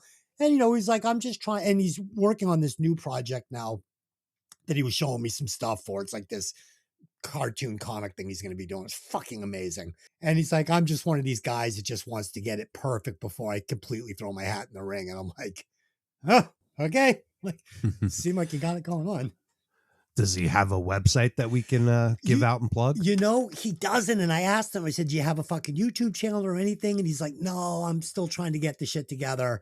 And yeah, so I just know his name's Chris, and you know, he's super talented. And if you're listening, because I know he said he's gonna listen to the show, fucking get yourself a website and a YouTube channel and let us know. Yeah. We'll fucking plug your shit because you're super talented. Cool. One more thing I had to talk about. So I was scrolling through my channels on my giant, ridiculous TV network that gets everything, and I stumbled across this show called Naked Attraction. It's a UK show. And I can't even believe what I'm watching. So it's like these 4 shadow boxes or 5 shadow boxes, like a pink one, orange one, red one, yellow one. And you can see the outline of people in it. And then there's, you know, a guest that comes on. They're going to choose one of these people for a date. And Just by their outline? well, no, I'm getting to the premise of the okay. show. At least you're not going All to right. fucking believe this. Oh, gosh. So it's a UK show. So the host says, okay, please lift up to their waists. And I'm watching this thing and the doors start going up and it stops at their waists. And I'm looking at balls and dicks. Yes. Balls and dicks, like not blurred out, not from far away. Like they're bringing the camera in where like, she'll say like, please lift your nuts up. And like they'll lift their nuts up and like, oh dude, totally. And then and then the contestant like releases like one of the people, and then they lift it up a little further and you see the chests, and then a little further and you see their faces finally, and they're like eliminating one each time. They get down to 2 contestants, and then the person who's picking has to go backstage and they get naked, and then they come out and then they pick the person they're going to go on a date with. And it's like, sometimes it's like you'll get 5 chicks, so the thing will go up and you're just getting like vaginas everywhere and then boobs everywhere. And sometimes, dude, I brought the Lynn and I'm like, Lynn, you have to watch an episode of this. We got like, I don't know, maybe 90 seconds in. She's like, I can't do this. She's like, I cannot do this. I cannot do this. So check that out. If you can find it, man. Naked Attraction. I've watched every episode. It's fucking crazy, dude. It's crazy. And they don't ever speak, right? It's No, just about the outline. No, so at the very end, they show their heads and then they speak. Yeah. Oh, they do let them speak at the end. Yeah, so Okay. at the beginning, it's in a box that's all like, you know, like smoked glass. Yeah. And then, you know, Right. as the thing goes up, you can see more and Yeah. more of them. But as I was watching it for the first time and it went up past their knees, I'm like, holy shit, look at it, 5 dicks. Oh my Wow. God. Yeah, These nuts. yeah, these nuts, exactly. Holy shit. Well, Dave was wearing, leggings for the past 2 nights, right? So What? we got to see everything. What? Yeah. What? Elaborate. He had leopard leggings on. tight pants. You were wearing leopard leggings? Yeah. Yeah. Outside or pajamas? No, like real leggings. I'm Like confused. pants. I'm Yeah. confused. And the drummer was wearing snakeskin leggings, so it was kind of fun because they match. They were matchy. Were they spandex? Kinda. Yeah. Yeah. Were your grapes and twigs and berries on display? Yeah. Oh yeah. Behind my guitar. Yeah. Holy shit. All right. Yeah. Okay. There we go. I bring the whole show. You know? I guess. Okay. Let's do some opening thoughts on this one. So if you're a metalhead and you haven't heard this album, I have bad news for you. You are not a metalhead, okay? Spoiler alert, this is my favorite Metallica album of all times. It's not even close. Second place isn't even in the same universe as this album. This is Metallica's Appetite for Destruction. Dave, how familiar were you with the album? I have heard this one. Definitely did not get in on the ground floor here. I think I was like 8 when this came out. Not yet a metalhead. I was probably just listening to whatever was on the radio at the time, like the Eurythmics and Donna Summer and Men at Work and Taco putting on the Ritz. I think I heard Metallica a few years later, likely Ride the Lightning or Master of Puppets first, then worked my way back to this one. I loved it as an angry teen, way more raw and unhinged than their later stuff. I think my only copy of it for years was a fittingly a homemade dubbed cassette. Considering their word of mouth punk rock marketing back before they were famous. I probably copied it from either my friend John or my cousin John, one of those dudes. They were both metal guys. I have not spun this one in quite a while. Let's see how it fares in 2026. Yeah, I was probably 14 when this one hit my local fucking town and blew my brain apart. Holy shit. Lisa, balls off. How familiar were you with the album? Extremely familiar. I have a complicated Metallica history. I had, my denim jacket in high school was the Master of the Puppets back patch. My yearbook was filled with Metallica quotes. It was kind of like my thing. I didn't hear this album first, though. The first album I heard was Ride the Lightning. And I actually found it just because I was like, wow, what a cool cover. And like, I didn't know anything about the band at all. That's the only I was like, ooh, good logo too, right? Like, so that's why I bought it. I was probably listening to a lot of gothy stuff, Susie and the Banshees, Bauhaus, Depeche Mode, Duran Duran, maybe back then. And I was probably on the verge of discovering like the German industrial techno bands like Kraftwerk back then. But I wasn't yet into the really dark music. This one took me down a pathway to Slayer and some of the darker music, and then finally into like Swedish black metal eventually in the 90s. So that was my pathway there. First time I saw them live was at the Monsters of Rock tour with my brother. And that was Van Halen, Scorpions, Metallica, Dokken, and Kingdom Come. And I was there to see Dokken, honestly. But, yeah, That's awesome. Yeah. I'm also nearly sure I was the only girl at the concert. I saw. I know.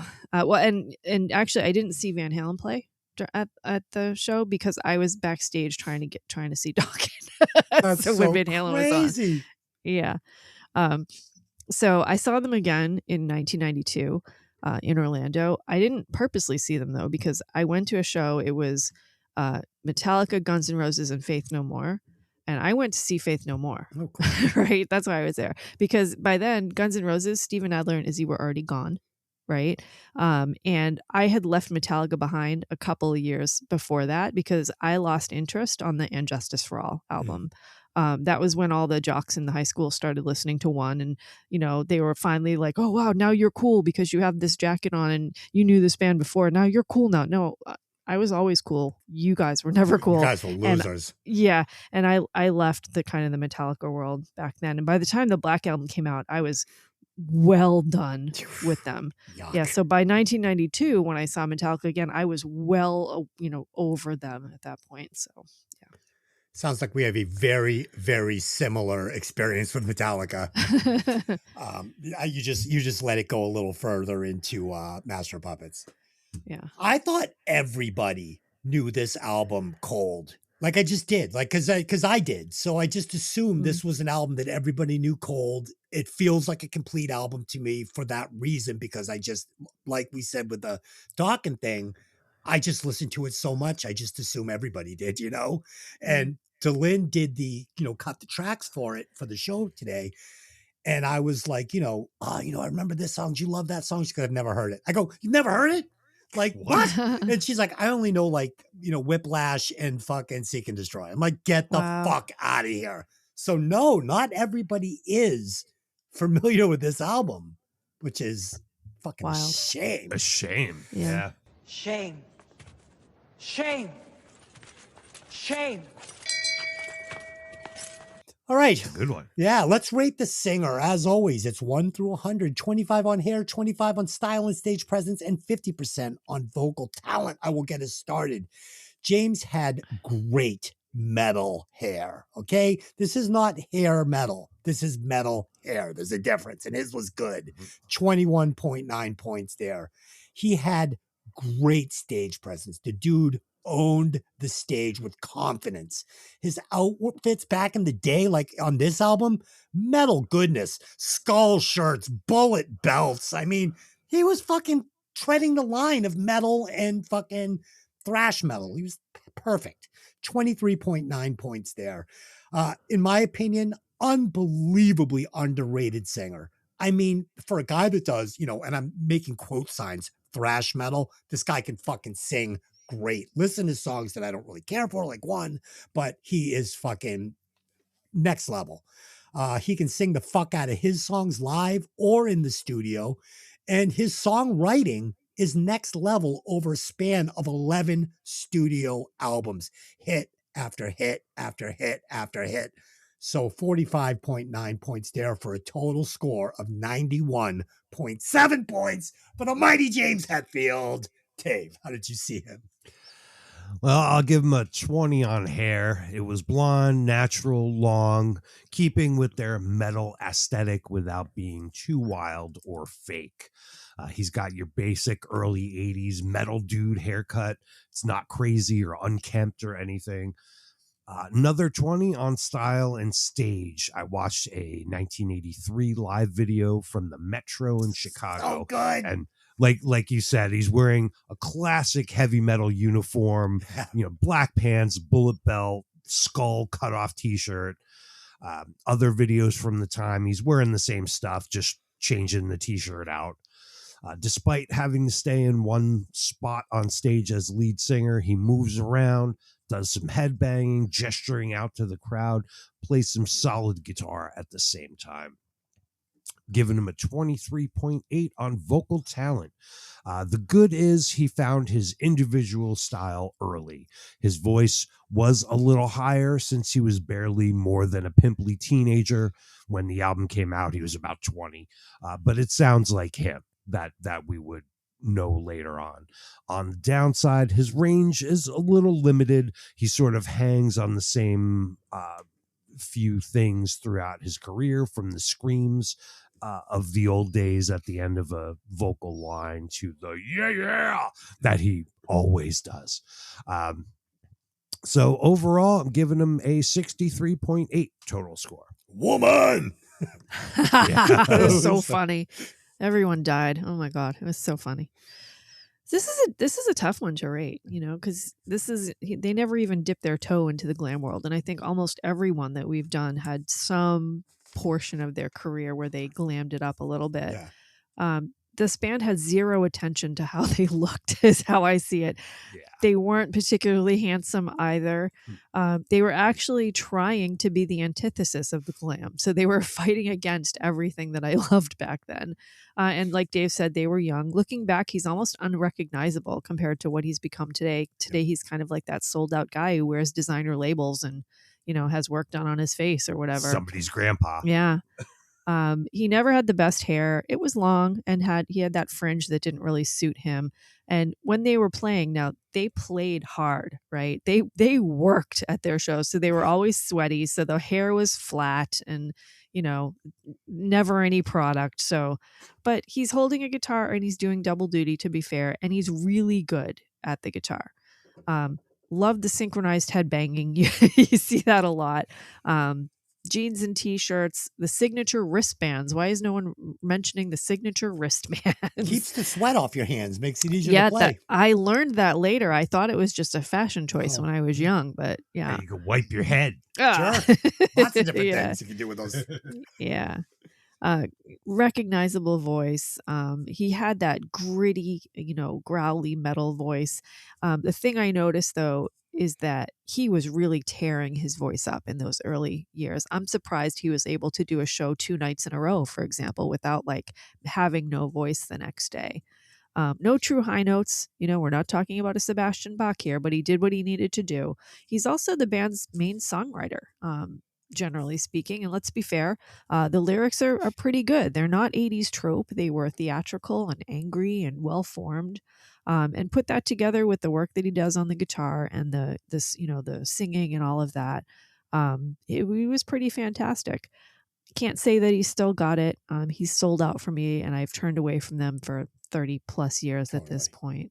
Yeah. I'm giving him a shockingly high 85.1. Does he stand up against Phil Lewis for me? No, but that's not a fair comparison. So I'm scoring this in the metal vacuum. Yes. So. Those are apples and oranges, Lisa. Yeah.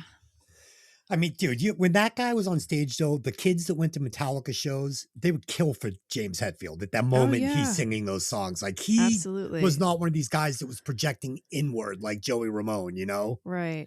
Like, Yeah, there was no shyness there. And No. he did interact with the audience Yes. sometimes too. So yeah. All right, add it up. Where does he land? okay, on the Violent Vinyl Screamer leaderboard, James Hetfield, this is at the time of Kill 'Em All, so that would be 83, was it? Yep. 1983. Comes in at number 17 with a total score of 80.20, putting him below Peter Steele Okay. and above Stephen Piercy. He does belong below Peter Steele. I'm fine with that. I'm fine with that. It's fine. It's fine. That's I think good. he's Yeah, it's good. I think he's probably better than both of those guys, but whatever, it's fine. No. Metallica, though, you know, it's the weirdest thing. They not only created they're their own genre. Like, really, who else Yeah. sounds like Metallica? Nobody. Metallica just sounds like Metallica, and nobody else did it again. Like, I don't listen to bands going, it sounds like Metallica. Like, Yeah, and maybe even when you look at the big four, when you look at Anthrax and Slayer and Megadeth, they all have their own sound. That's yes, true. big time. Really, really diverse sounds between those four bands to be in the same genre. Metallica's the best out of all of them. Metallica's one of the biggest bands in the world ever, all times. Guns N' Roses, Rolling Stones. I mean, they are right there. I believe they are one of the biggest selling bands of all time from the RIAA as well. Yeah, just bulletproof. They lasted forever. Okay, let's get into it. Let's do some tracks and thoughts. Coming in at number 1, Hit the Lights.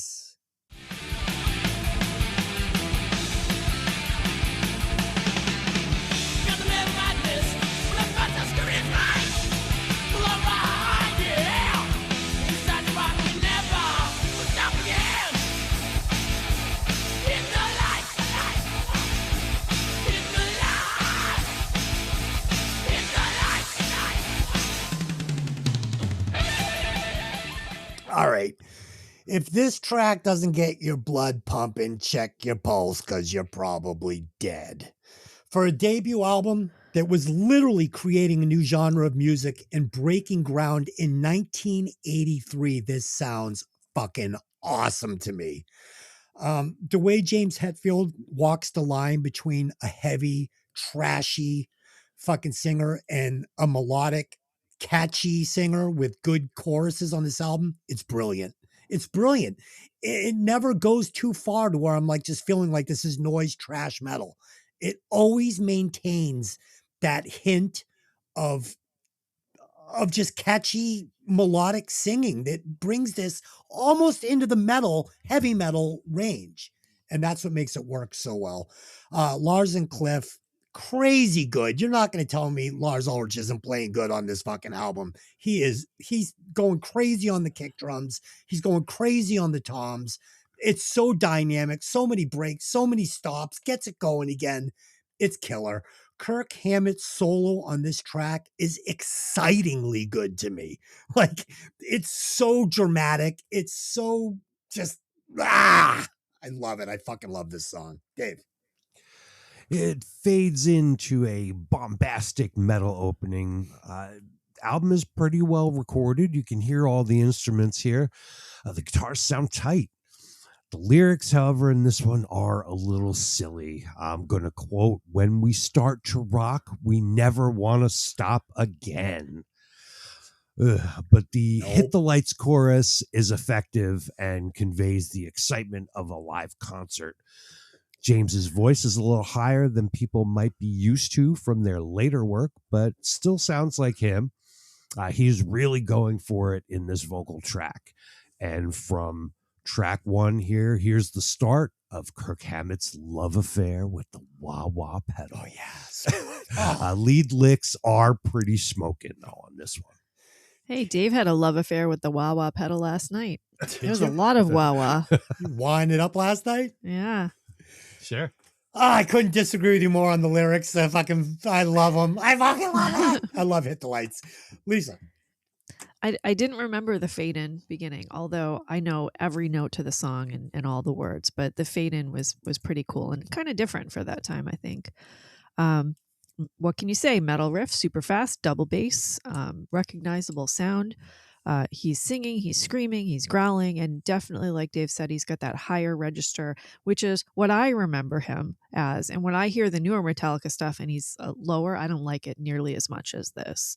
I will say the switch in the tempos going into the hook is probably my favorite part of the song for sure. Good production for 1983. Sounds like it holds up today as far as I'm concerned. Percussion cuts right through. Lars gets a lot of hate, but he was doing pretty well as far as I'm concerned back in the day. Simple lyrics, but a good solid idea for a metal band. Hit the lights and start the show and no lies detected. Yeah. In contrast, the music is pretty complex. There's different areas of tempo, there's different song structure. You can't really tell, like, there may be multiple, we'll call them multiple bridges, very, very intricate song structure compared to a standard rock song at the time. We get the shreddy guitar solo. Does feel a little tiny bit sloppy to me, but you guys seem to like it. But that's what a metal solo is, right? I guess. I love it. It's not sloppy. It's aggressive. There's a difference. Yeah. So the solo itself is over a minute long. I don't know if you noticed that. Oh, I did. I don't remember any glam guitarist given this much room on a song. So they definitely gave him some space. Having been, a fan of the band back in the day, I think this song in particular highlights the basic nature of their music. You've got fast, you've got hard, you've got loud, you've got screeching, and you've got a complex arrangement. It's and this will dynamic. hold. Yeah, and this will hold through kind of at least their first 3 albums. I haven't listened to this in decades, 3+ decades, and it brought me right back to those years. So. Me too. Lisa, it's going to come up in my notes over and over. The arrangements are so interesting. There's so much going on and they're so dynamic.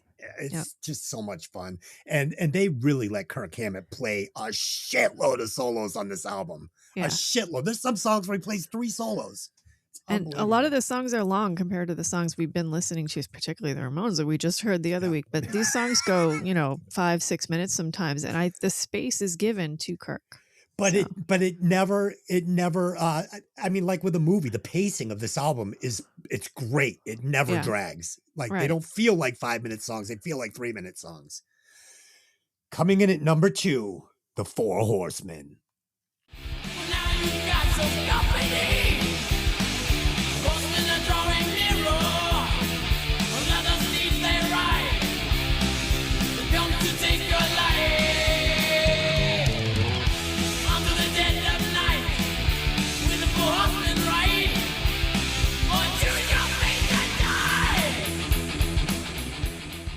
So this is such an underrated Metallica song. Everybody loves Master of Puppets, but this is Metallica at its dirtiest. This is their Appetite for Destruction.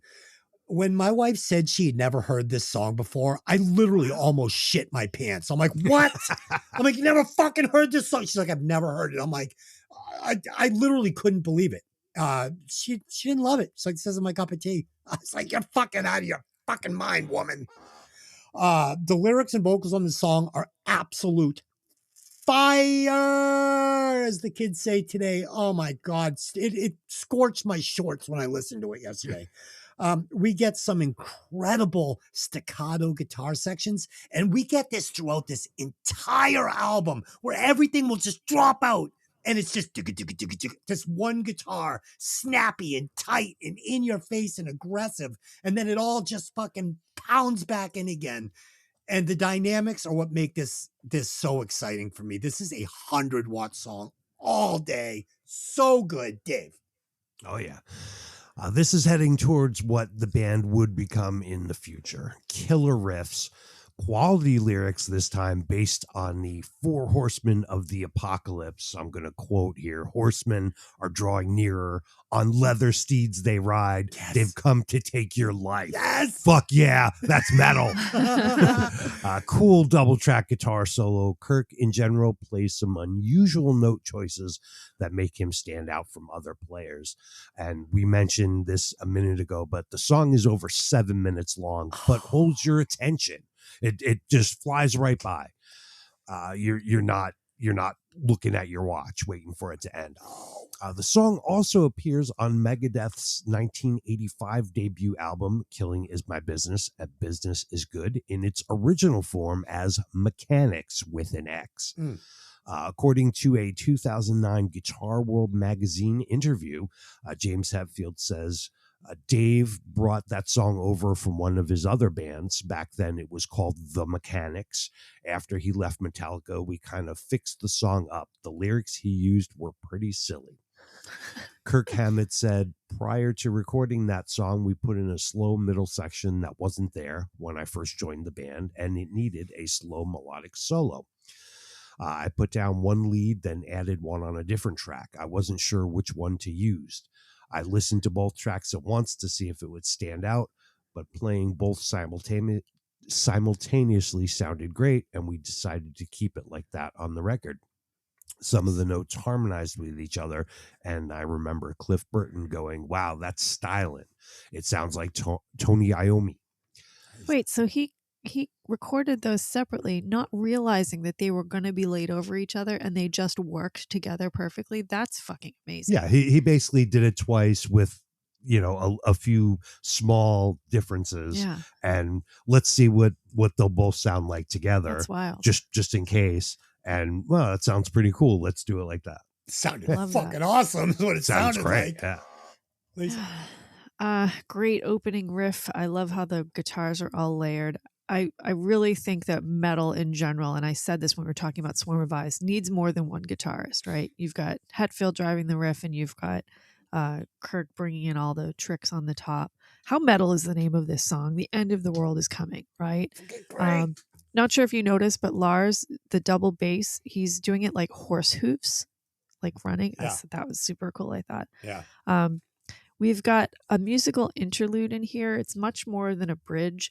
It's we've got a bass breakdown, and there's like then an actual bridge, and it's almost like they took 4 or 5 different songs with a ballad in the middle and like put them all together, and it just flowed completely beautifully, and it doesn't even feel fractured. It's just amazing.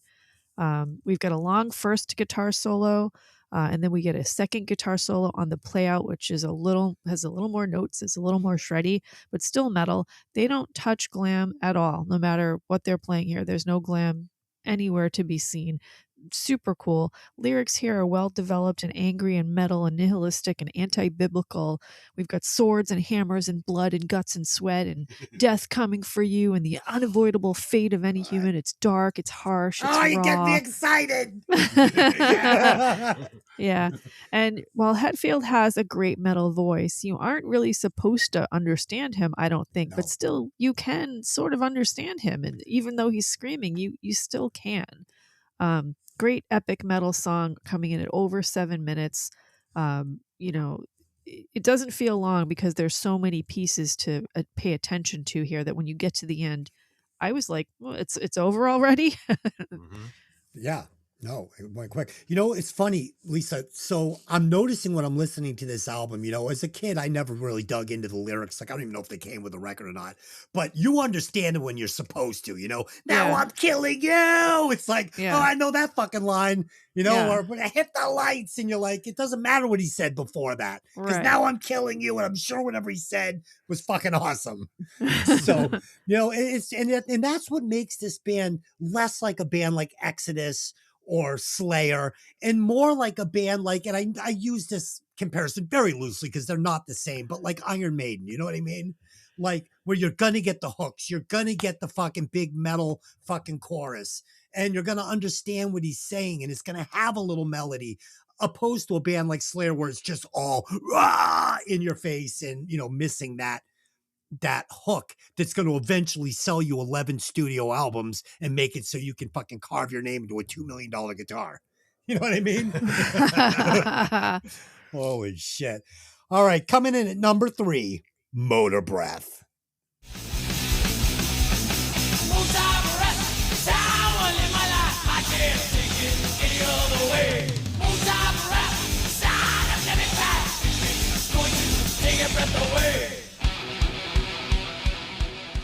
So we get another filthy, aggressive song here, littered with killer drums, Dave.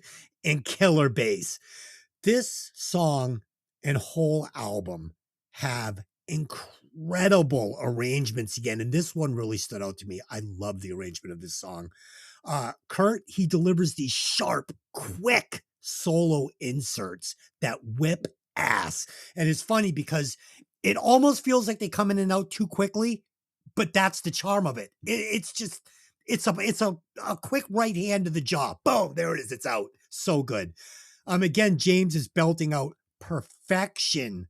It's the combination of thrashing vocals and melodic vocals. And then you fucking sew that together with this nice, catchy chorus. And this is the charm of Metallica. It's so fucking good.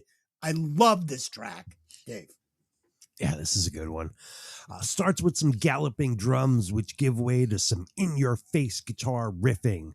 They take the key up for the guitar solo to keep things fresh. Lars claims the title has nothing to do with Motorhead the band. It is said that James Hetfield brought the song from a previous band, Leather Charm, and it was subsequently heavied up. Good tune, not overly complicated, but effective. I love it. Lisa. Great percussion opening to this band. This one is pure thrash metal as fast as they can get the chords out.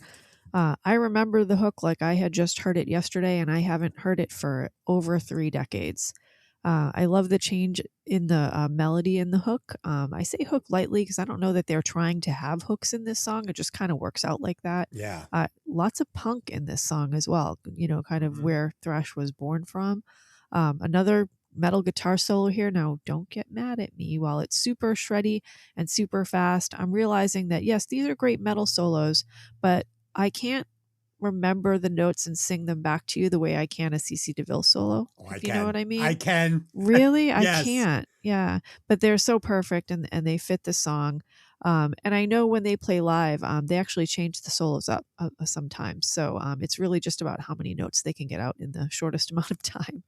Lyrics are about living fast and just not giving a fuck, going through life and getting everything out of it you can. It's very aggressive, great for a mosh pit. I'm already remembering why I was a fan back in the day. It was angry and loud and fast. And for people who hadn't heard it, if you were blasting it in your car, it was scary and dangerous. This one is super short, less than half the length of the previous song. But this is, I think, their kind of thrash tribute to punk, like what we heard from the Ramones. So. Lisa, you know what's great about this too is the endings of these songs. They're never like they never end the same way. Any song, Yeah. Even if it's a stick ending, it's going to be some sort of different version of a stick ending, or there's not a ton of fade outs. Like they're very creative, and that goes to what I was saying about the arrangements of the songs. Right down to these really creative endings, and even like with the fade ins and some of these other things, these really interesting intros. So it's just really creative songwriting for a band that's being labeled here as a thrash metal band. You know what I mean? Let's take that one further, right? Not only are the endings and openings unique, none of these songs sound like any of the other songs on this album. There's no formula here. Yeah. Everything is completely fresh. Yes. Yeah. Everything's written for the song. Yeah. Yeah, not for the album, as you would say. And the solos, it's weird. As fast as they are, they have a lot of melody. And I like coming into that first song, like that first hit solo he gives me, like I remembered it like perfectly in my mind. I knew exactly what I was about to hear as if it was a Motley Crue song. So it's more than just a mashup of a bunch of notes. He's doing things deliberately that are easy to remember if you've listened to the album 101,000 times. Okay, coming into track number 4, Jump in the Fire.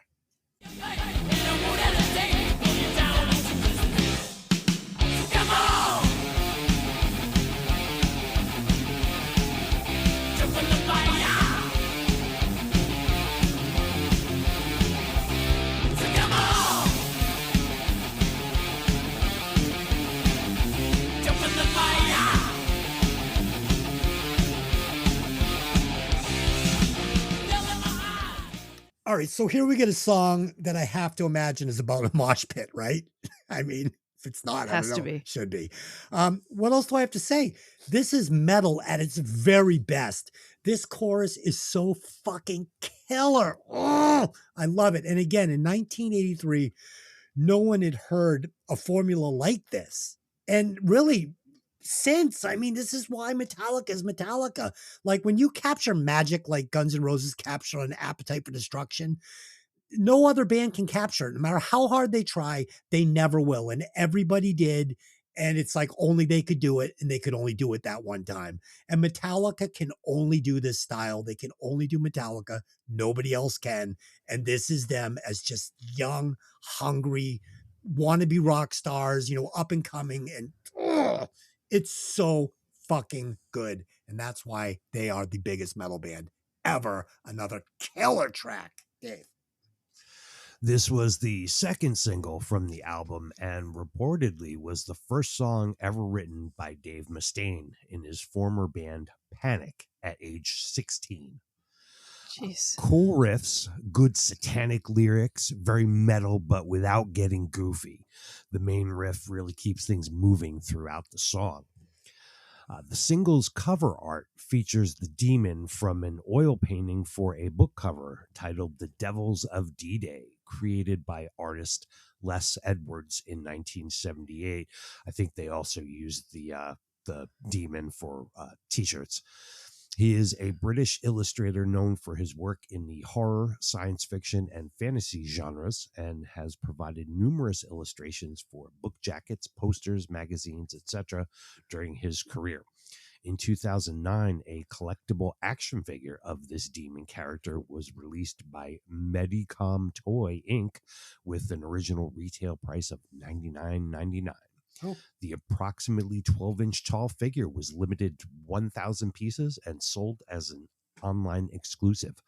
Latest eBay sold auctions put the current value of the figure at $600 to $700. Good investment. Sounds like a bargain. I'd buy that. Yeah. Lisa. So this one isn't as fast, but it's still a dark song. So this was released as a single. I wonder if this one wasn't made slightly a little bit more palatable for radio, but I don't ever remember Metallica playing on a radio station back then, ever. So the lyrics here, a song about jumping into hell or Satan trying to convince people to join him or just joining a mosh pit. Either way would be fine. Jump by your will or be taken by force. I'll get you either way. Trying to keep the hellfire lit. I'm stalking you as prey. Love it. Badass I is fucking that? love it. Jump in Yeah. the fire. This was scary, satanic, angry music, and that's why I loved them so much.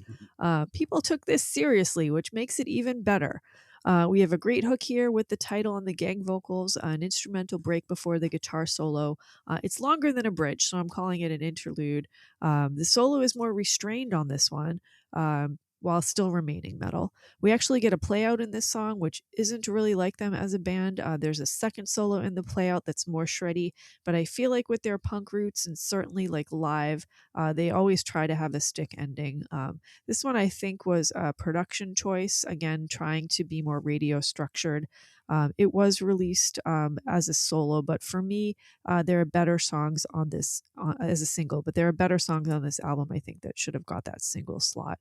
Although, to be fair, none of them would have ended up on the radio. So I like it dark and evil. Oh, man. I tell you, for me, I honestly, I can't find a filler track on this album. I think they're all hits. And again, it might just be from me listening too much, but when I pulled this thing out to listen to it, to pick for this show, I listened to a few of the Metallica albums. I listened to Ride the Lightning. I listened to Master of Puppets. I listened to this, and I was able to find at least one or two tracks on every album where I was like, skip. I could not skip anything on this, which is why I chose it. Coming in at number 5, Anesthesia, Pulling Teeth.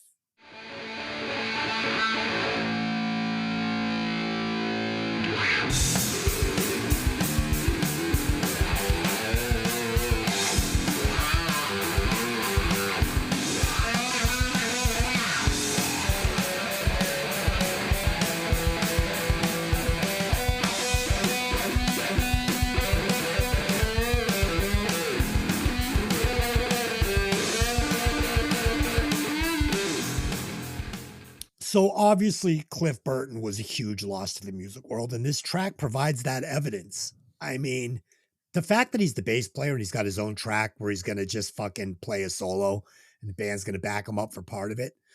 Listening to it now, it gets a little long in the tooth. And that's only because I've heard it a million times. And I mean, that would go for Eruption. I mean, any of these things I've heard a million times. It's not a song, but it is a song, kind of. And at age 13, it melted my fucking face. And I couldn't listen to it enough. I thought Cliff was God. He's playing lead guitar on a bass with like a distortion pedal. And I thought it was fucking awesome. And I still do. Dave. Bass solos are usually the domain of jazz music. It is rare to find in a rock or metal record, aside from select works by John Entwistle with The Who and Billy Sheehan, our favorite. Yeah. This is maybe the greatest bass solo on a rock or metal record. In fact, Bass Player Magazine agrees with me. In an article by Nick Wells published in January 2024 on guitarworld.com, this piece achieved the #1 spot. Additionally, Loudwire also ranked this song as #1 on their list of the greatest heavy metal bass solos of all time. Yeah. Personally, I get the feeling Cliff did not care about being a bass virtuoso.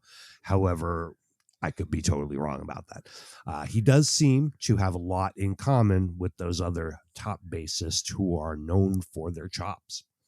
This is like the bass equivalent, funny enough that you mentioned, of Van Halen's Eruption for guitar. You can find junior versions being played on a weekend by newbie bassists at guitar centers from coast to coast. Nice touch bringing in drums partway through to keep things moving along. According to Wikipedia, a staple of Burton's live performances since his high school days in the band Agents of Misfortune, which we mentioned, and later with his band Trauma. The instrumental track featured Burton's distinctive lead bass style of playing, incorporating heavy distortion and use of wah-wah pedal. From the a lot of wah in this show. Him and Kirk Hammett, I guess, have twin dueling wah-wah pedals. And you could get in on that. Yeah. Leopard pants, the little grape smugglers. That's right. For the album version, Cliff Burton insisted on recording this track alone in an empty room. He made this recording in one take after about 20 minutes of preparation. Jeez. Wow. James Hetfield told Bass Player Magazine in January 2025, quote, Cliff always wanted to play more than he should have. He'd go up high on the neck a lot and the bottom would drop out, and certain notes always stood out more than others. But we didn't try to control him. We couldn't. We wanted him to figure out his place himself. When Metallica were inducted into the Rock and Roll Hall of Fame in 2009, Red Hot Chili Peppers bassist Flea delivered the induction speech for Metallica and praised Cliff's contributions to the band's legacy and singled out this track, saying that song is one of the great moments in rock history for the electric bass guitar. It's a beautiful piece of music. According to a loudersound.com article by Dave Everly, Kirk says, I remember him recording his bass solo separately from anyone or anything. He was upstairs in this big empty room, standing there alone, just him and his bass amp. I watched him play while they were getting his sound right downstairs in the control room. After 15 or 20 minutes, he got the sound right. Then he looked at me and said, get away from me, man. I'm about to do this. Nice. And then he took a hit off a joint, bent over and drank a beer, and I hightailed it out of there. It's like he was going to turn into the Hulk or something. The best. The best. Lars said that Cliff came from a different musical background.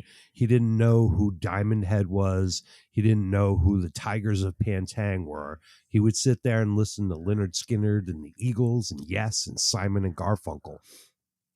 I knew who Simon and Garfunkel were, but I'd never heard them, or if I had, I turned it off as quick as I could. Cliff wasn't really part of the songwriting on Kill 'Em All. When he joined, all the songs were basically the way they were, but his influence and contribution is pretty significant on the Ride the Lightning album. We're back to Kirk. He says Cliff had studied music. He was at a more musical level than I was. There were concepts I didn't understand, which he knew, and he explained to me, relative scales and whatnot. And finally, back to Lars. Lars says he understood words like harmonies and arpeggios. We couldn't even spell them. Aw. So there's your anesthesia. Lisa, what'd you think of this bass solo? Oh, I love this. I can even remember the first time I heard this. A bass played like a classical guitar. There's so much emotion in it. There's darkness and sadness. Everything my little goth soul loved at the time. What a huge loss for this guy. There are really very few bass players that can do this, play their instrument as a lead. And I know you mentioned Billy Sheehan on here. I don't know who the other guy was that you mentioned. John Entwistle Yeah, from The Who. I have no idea who that is. Talking about my generation. Yeah, terrible. But Billy Sheehan, you know, I've mentioned him in the past because I actually think he's a great bass player. But what he doesn't have that Cliff did have was the emotion of it. He played his bass more like, you know, Yngwie plays a guitar. Just how many scales can I get in a small time? Scientific. Yeah, but Cliff was playing this with like real emotion and heart. Exactly. Yep. Yeah. Some of the runs in this song, especially when he goes really up into the higher registers, which you never hear from a bass. And I think you said that's when the bottom falls out. That's what I loved. Right? Yeah. Well, that was James' comment. That I'm assuming, you know, sometimes they'd be playing and Cliff would go start going wild, and then you don't that's have kind a bass of more anymore. what he was referring to. But. Yeah. Had this man lived, I can't even imagine what he would have been able to achieve after that. He'd be even more of a legend. He would have changed the instrument forever. Yeah. When the percussion comes in, it's almost like he's saying, yeah, I can do it, and I can do it playing with the band. So watch me do it. I really like it. I'm starting to think that I liked early Metallica so much because of their ability to do these artistic long jams. And then I think about how much I hate bands like Fish and how different these like two styles are. Yep. You know, what other band had a fucking classical bass solo other than Metallica? No one. No. And no one's done it like this since. So. Eminent Front by The Who. Lisa, your thoughts? I hate The Who. But what about that song, Eminent Front? Nope. Really? Nope. Yep. Oh, man. Dave, what about you? I like that one. Oh, it's my favorite. That music makes me think, do you remember those commercials we would see in the 80s? Like, freedom rock, man. Like, that's turn it up, turn it up, man. Down, like, dude. Oh, God. Just, ugh. Oh, I love that song. Eminent Front is my favorite. Too old-timey for you? Yeah, it's just too before my time. All right, coming in at track number 6, Whiplash. Whiplash. You know, there's a feeling deep inside the drug you fucking not. Feeling all the habit, you need it all so bad. The thrill is just so loud. You're dancing all around. Acting like a maniac. Whiplash. That was good. All right. So this is one of my all-time favorite Metallica songs. And if it's not yours, then I'm sorry for you. It starts with this heavy Sabbath vibe, then breaks out in total metal chaos. James spits fire on this one. These over-the-top metal lyrics, this absolutely perfect, aggressive delivery. Oh, it's so fucking good. Kurt's solo is incredible. So fast, so dirty, so aggressive. I could not possibly love this track anymore. 101 watts. Dave. This was the first single released off the album. And holy fuck, I was just, as I was writing my notes, I was just on the Wikipedia page for this song and just happened to click on a link to the lyrics on the official band website to see if it worked. Saved myself a few clicks on Google to look them up that way. I've got to say, I don't think I've ever seen a band website that is this impressive or comprehensive. Oh, yeah? If you are a Metallica fan, I didn't know that their website was this great. You haven't gone to Metallica's website. Most bands' websites are pretty lame. Go there now. They have songwriting credits, a clip you can click on to hear the song, how many times they've played it in concert. This one was 962. The first time they played it live, October 23rd, 1982, and the most recent time they've played this song, June 29th, 2025. They have lyrics for the song, which of their albums it's on, including live greatest hits, Wow. box sets, and a list of every damn concert they've played the song at. Someone at Metallica HQ is definitely OCD, but I'm sure their diehard fans appreciate all the hard work. Another badass song dedicated to their headbanging fans. Whiplash appears in the soundtrack for the video game Tony Hawk's Underground 2. The song was covered by Motorhead, whose version won a Grammy Award for Best Metal Performance in 2005. The album it was on was Metallic Attack, The Ultimate Tribute from Big Deal Records, released in 2004. Later, also released on Motorhead's 2017 Undercover compilation album. Going back to the Louder Sound article I spoke about before, Lars says, on Whiplash, we just tried to play as fast as we could and have it make as much sense as possible.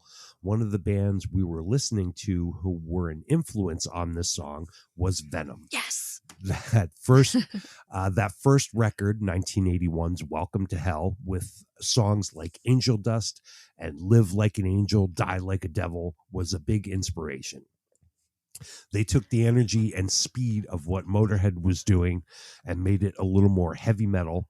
Motorhead had a little more of a punkish attitude. Venom needs to get name checked more often when people talk about Metallica's early days.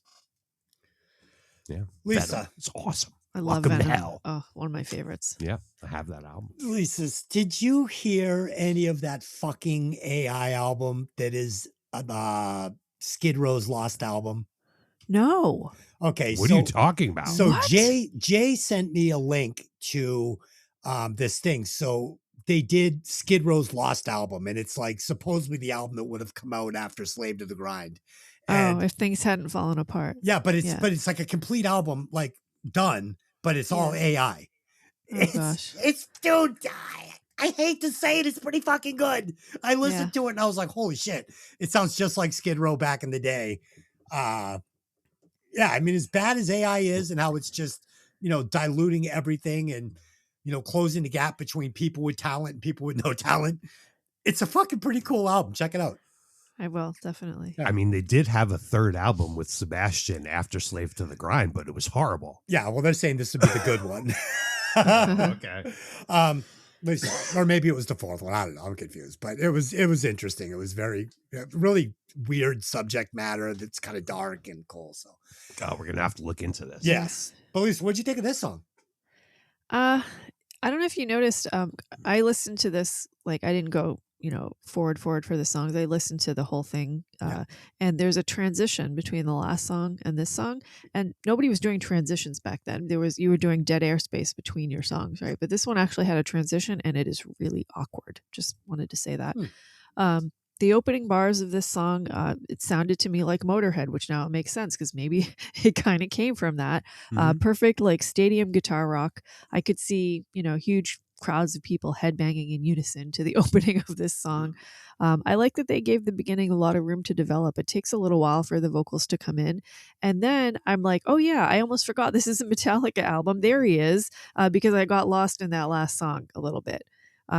I'm still shocked now. We're 6 songs in about how much I remember the lyrics and the chords and the flow of the songs and where the dead air stops are. It's as if I just listened to it. I must have listened to it so much back in the day that it's like muscle memory. Yes. We get a great flow in this song from verse to chorus. We get a solo at the expected place to break it up just when it's needed. The lyrics are a story of a Metallica concert, really. Every verse gets you closer to the end of the show and getting whiplash from headbanging. Here on the stage, the martial noise is piercing through your ears. It kicks your ass, kicks your face, exploding, feeling nears. Now the time to let it rip, to let it fucking loose. We're gathered here to maim and kill because this is what we choose. Oh, so my fucking cool. God, I got the chills just thinking about it. Yep. And they do end up saying their name in the lyrics of this song, which is usually a sin. But we gave Skid Row a pass for that. We'll give Metallica a pass here. We'll never stop. We'll never quit because we're Metallica. It's brilliant in this song. It's so good. And isn't it funny how you can make out almost all the words in this song? Yeah, it is very clear. Because they're really good. The others. They're really good. James is like, I want to make sure everybody hears the words for this one. This song it gets you going. It gets your energy going. It lets you get your anger out. Lets you just kind of let loose. This was the beauty of what metal was to me because I was angry as a kid. I had a lot of anger and hurt and bad feelings. And when I got to the end of this song, I remember Dave was sitting across from me and I'm just sitting there like, rah, like I'm ready to go. And I'm like, oh my God, I'm so amped up. Yeah. So I had the same experience with you. I put this thing on and it was like I was 14 again and had just listened to it a day before. It was so good. So good. All right, that ends side A. So if you're listening to the show on vinyl, flip it over. I'll give you a second. All right, good. There you go. Let's head over to the Should They Have Made It segment. This week's band is Wildstreet, and their song is Easy Does It. Roll it.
right, I'm going to make this very simple for everybody. This is 100 watts. They absolutely should have made it.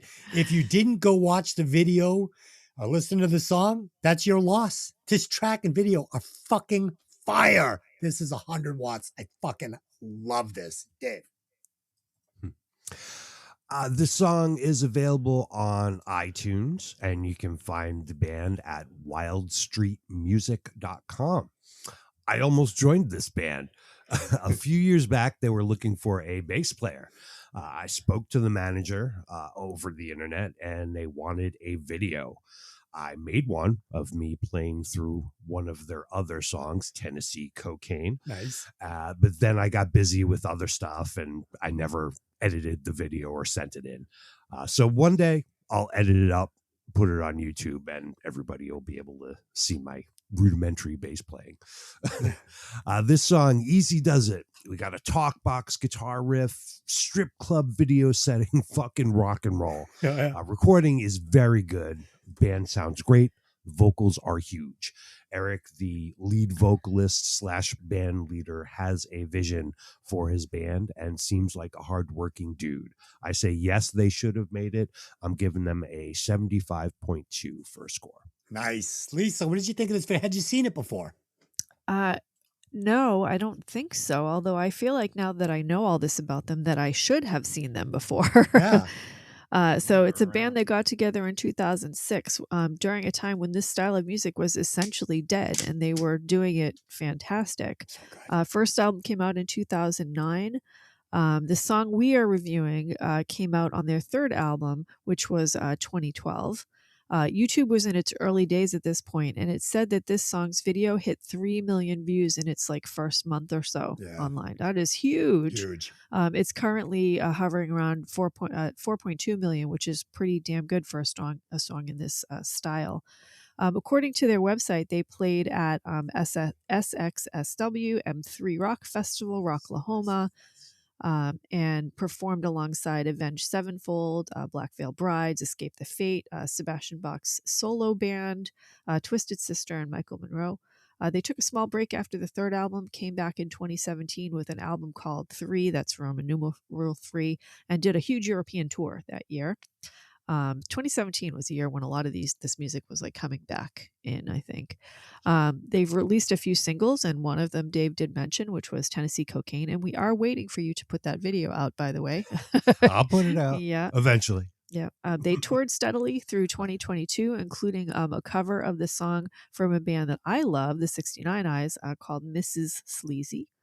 They seem to have pretty frequent lineup changes, as 2023 brought a slew of new guys in the band, and another album called 4, Roman numeral 4, with a lot of guest appearances, including David Abruzes from Pearl Jam, Eric Eldenius from Billy Idol, and Todd Long from the Verve Pipe. They played on the Mort Cruise, Monsters of Rock Cruise in 2025.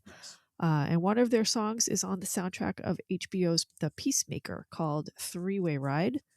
This year is actually their 20th anniversary, 20 years of music, and they've announced a festival that they will be playing. They were in Switzerland and France just this past week, playing a few shows. I'll bet those were fantastic.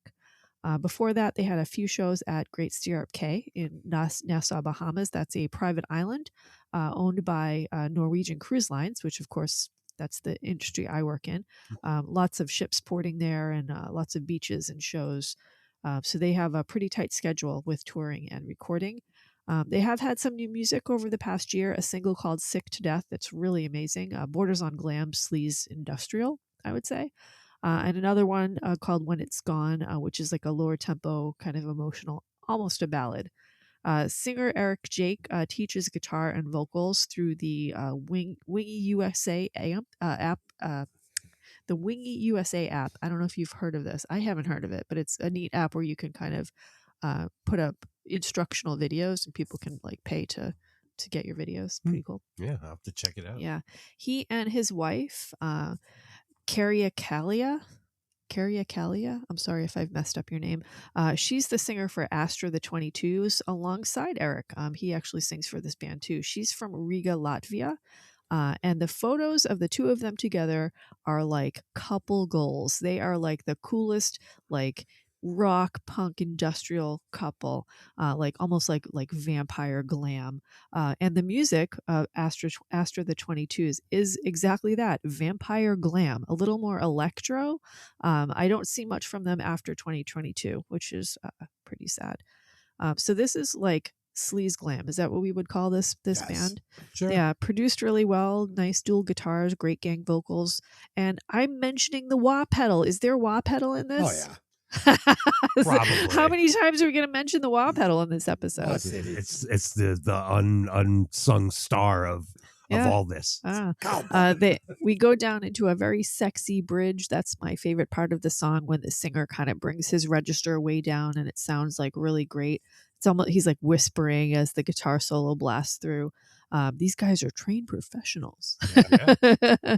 I like that they kind of moderned up the glam sound with a little bit of metal, lots of effects. Video is great. Tattooed strippers dancing with the band. Some performance shots of the band in a white room. Very classic old school glam visuals. Band looks great. Singer has a very particular look. I almost feel like I recognized him, like a cross between like Michael Monroe and like a young Tammy maybe. Yeah.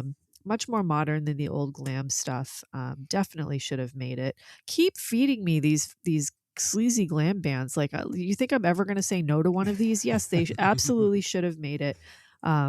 These are working musicians still playing today. They have a big following. We have Wildstreet Official on Insta. You can follow Eric Jake on Insta as well. He does a lot of lives where he interacts with the fans, which is pretty rare. It's super cool. Still looks totally amazing, very industrial and goth. Their website is wildstreetmusic.com. That'll get you to their YouTube, their LinkedIn, their Twitter, and everything else. I'm giving this a 94.2. Yeah, Lisa, Sean, our good buddy, fucking toured with this band for a couple of months. So Yeah. there you go. Yeah. Yeah, great. 94. So you loved it too. Awesome. Oh, absolutely. Awesome. I would like to somehow share this with him. I think that with Jake, I think he would enjoy it. Yeah. Us breaking it down. Super cool guy. Yeah. I watched a bunch of his lives recently just to check him out. He does them like while he's on tour. So he's like, hey, I'm on tour. I'm in this place and this is what I'm doing. It's really cool. Yeah. Love it. Yeah, a lot of fun. All right, so add it up and tell us how close to the top this sucker is. I think you're going to be really happy with this. On the Violent Vinyl, should they have made it chart, Wildstreet with their song Easy Does It comes in at number 2 with a score of 89.8, right below the Gutter Cats, Decoy Woman, and just above the Zeros, Love's Not Fair. This is better than Decoy Woman. You think? I do. I think they're both fantastic. I would have trouble picking between the two. They're both fantastic, but I mean, this is like you're putting up like a Ferrari against like a Corvette. Like the Wildstreet, this is just so much further along in Inception. And to be fair, Wildstreet still playing today, still out there, 20 years of music, and Decoy Woman, Gutter Cats they're gone to us, right? Old men now, no doubt. Yeah. Awesome. All right. Let's flip the show over. We'll head over to side B. And coming in at number 7, Phantom Lord.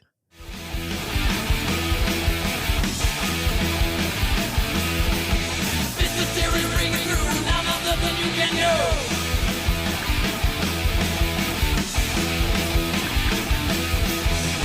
Here in riot war, now with a man before, with his sword in hand, to control the land. Bursting metal strikes on his frightening night, fall onto your knees for the Phantom Lord.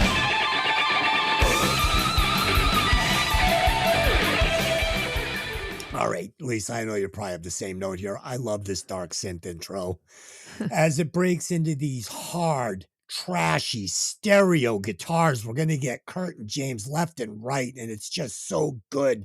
And again, it's those dynamics. We're going to get this really cool intro. It's going to be soft. It's going to be spooky. And then it's just going to kick into some fucking aggressive guitars. We get more killer Kurt Hammett guitar work on top of a really cool drum and bass track here. If you listen to what they're playing underneath his guitar solos, it's really cool. It's really different. Cliff is playing some really interesting bass lines. You just have to listen to it. I can't really describe it. But it keeps the whole thing moving really well. we get another incredible arrangement that goes from 100 horsepower to a tender moment right back to kicking your ass. I fucking love this track. Dave. Song opens with a keyboard tone. There is much debate online with no definitive answer if it was actually a keyboard or maybe Cliff's bass through an effect pedal. So either they just had a synth hanging around the studio, or possibly Cliff plugged into something like an electro harmonics bass synth pedal, which can sound like this. That would be cool if it was that. Yeah, those came out in the late 1970s, so it's possible. Crushing guitars follow. Lyrics are a little silly again. Sound is ripping through your ears. The deafening sound of metal nears. What's fucking silly about that? That sounds awesome. I love that. Jesus It's Christ, a little man. silly. But hey, they're still figuring things out. The music is cool. Lots of leads from Kirk. On the loudersound.com article, Lars says, obviously, the whole thing we were doing was using the English sound and the English way of doing things, which has two guitars. Everything in America was primarily one guitar, a little bit looser.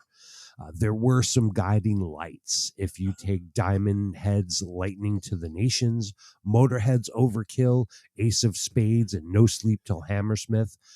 If you take Iron Maiden's first record, Judas Priest's British Steel, if you take Saxon's Wheels of Steel, Tigers of Pantang's Wildcat, whew, that's a hell of a list of albums.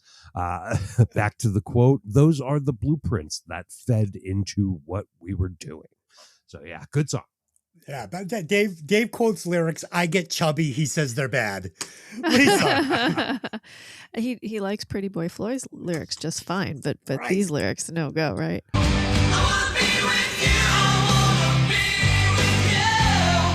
It depends on the lyrics. Those were good though. Those ones you just This said is were a little good. silly. Okay, so this song was named after James Hetfield's first band, Phantom Lord. Dave Mustaine of Megadeth was accused of stealing riffs from this song for the Megadeth song This Was My Life. Go listen to it. Definitely true. Theatrical synth opening here, and you're saying it's not synth. I feel like it's synth, I but feel who like it might be. knows? Yeah, I don't know. Or the bass playing through a synth pedal, which Maybe. is also Yeah. synth. So Yep. We get that that kind of building up of the song before the vocals explode in, but it's very hard to understand Hetfield on this one. Maybe by design, and that's fine. It's a metal song. Maybe it's angry, and you're not supposed to understand it. But I found in this song it is particularly difficult to understand. But maybe they wanted it to be that way because the lyrics are about beatings and war and death and blood and all of that. Maybe it's supposed to be that way. Nice transitions into the lower registers for Hetfield, trying to sound extra creepy on the chorus. Great first guitar solo comes in without any bridges, almost surprising you right from the chorus. Very shreddy, lots of notes. Is George Lynch in the room? Then we get this surprising dive down of the tempo, and the guitar tone just completely strips down like a dark ballad. Great arrangement here for those dual guitar riffs. Kind of build you back up for more headbanging as it comes back in, almost like you get a rest in the middle of the song. The song just blasts your brain with sounds and beats, and it's all you can do sometimes just to bang your head and stop trying to focus on any one part of it. I think, there's a genre of music, trance, which is kind of in the techno arena that does this to you. It's just like you basically just trance out because you can't do anything else. So love the metal screams at the end. How did James not destroy his voice? This is a perfect example of where it sounds like his vocal cords are like literally ripping while he's singing. I was exhausted by the end of this one. Lisa, but if there weren't songs like this one on the album where you couldn't understand what he was saying, I mean, you can understand the important ones. Like again, it's got the little trigger words you can hear that you sing along with when you know when he says it. But if there weren't songs like this that started to fall back into thrash metal, then this would just be a metal album. And that's why it's important to have these moments on the album where James falls into the genre that he wants to be in. Yeah, I don't necessarily. I didn't mean to say it as if it was a bad thing. Oh, I no. think in some ways it's intended. Yes. Yeah. Yeah, but It that sounds was angrier when it just sounds like he's screaming. exactly. Right? So, But that was my point. I mean, for better or for worse, I think Yeah. that it's important that it exists on this album. yeah, So, absolutely. coming in at track number 8, No Remorse. Oh, without it.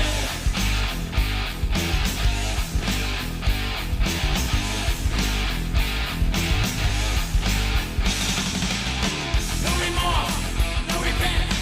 We don't care what it meant. Another day, another death, another sorrow, another breath. No remorse, no repent. We don't care what it meant. Another day, another death, another sorrow, another breath.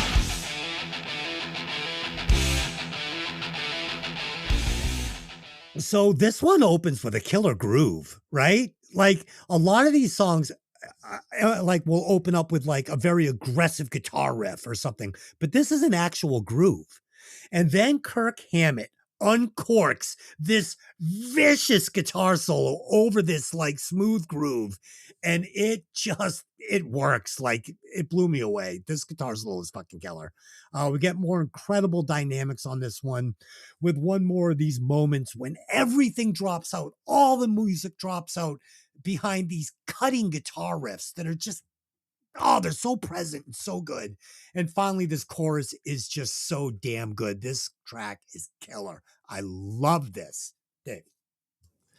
This is only one of 3 songs that did not appear on their previous No Life to Leather demo alongside Whiplash and Anesthesia.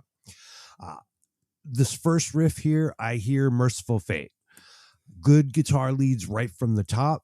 That tom drum fill once in a while. They have it panned so you hear it go from side to side when you're listening to it on headphones. Is really cool, but they don't overuse it, so that's nice. Lyrics about war. This song's a banger. Yeah, I did notice that tom roll was really cool, right? Yeah. Lisa. So this song starts with a guitar solo, it feels like to me, which makes sense because it's 6 minutes long. And even though it has a huge list of lyrics, even with how fast he sings those lyrics, we need to fill up the time, I guess, somehow. So surprising arrangement here. His voice is buried a little bit in the mix, I found. But we have some great transitions when he sings War Without End. Yeah. They definitely went with just like how it felt with these arrangements, giving space to the guitars, giving space to the percussion. It's another vicious song about how war is basically murder without regret, and that the ones who call for war do so with no remorse because it doesn't affect them at all. They're not the ones fighting, and they're certainly not the ones dying. Maybe I'm reading too much into this. Exactly the message of War Pigs by Black Sabbath. That's right. Yep. Yeah. I love the transition in this song when James yells attack and the music gets more furious and you can picture a battlefield where the war starts and the bullets are flying and there's blood and death. It's very theatrical. I like the new tempo for the verses after this transition. It feels like it could be a soundtrack for an actual war. Please, current administration, don't take that as a challenge and try to steal this music for one of your stupid TikTok war videos. I don't think Metallica wants you to use their music for your horrifying, glorified video game. And really, that's how it seems to me that even today that leadership sees war like a video game, not like with human beings, and certainly not going to affect them at all. So here we are. Nothing changes, does it? Yeah. The media at the time acted like Metallica was like fanning the flames of violence or promoting violence. I don't think that's what they were doing at all. They were commenting on how actual real world elite people were actually doing, why is it bad to comment on what other people are doing? How dare you tell us that we're doing horrible shit, It's fucking ridiculous. Yeah, we're all fucked, dude. Just so everybody knows, we're on the edge. We can't come back. We've gone past where we can slow this train down. The world is about to go up in flames. Yeah, it's over. It's over. It's fucking over, man.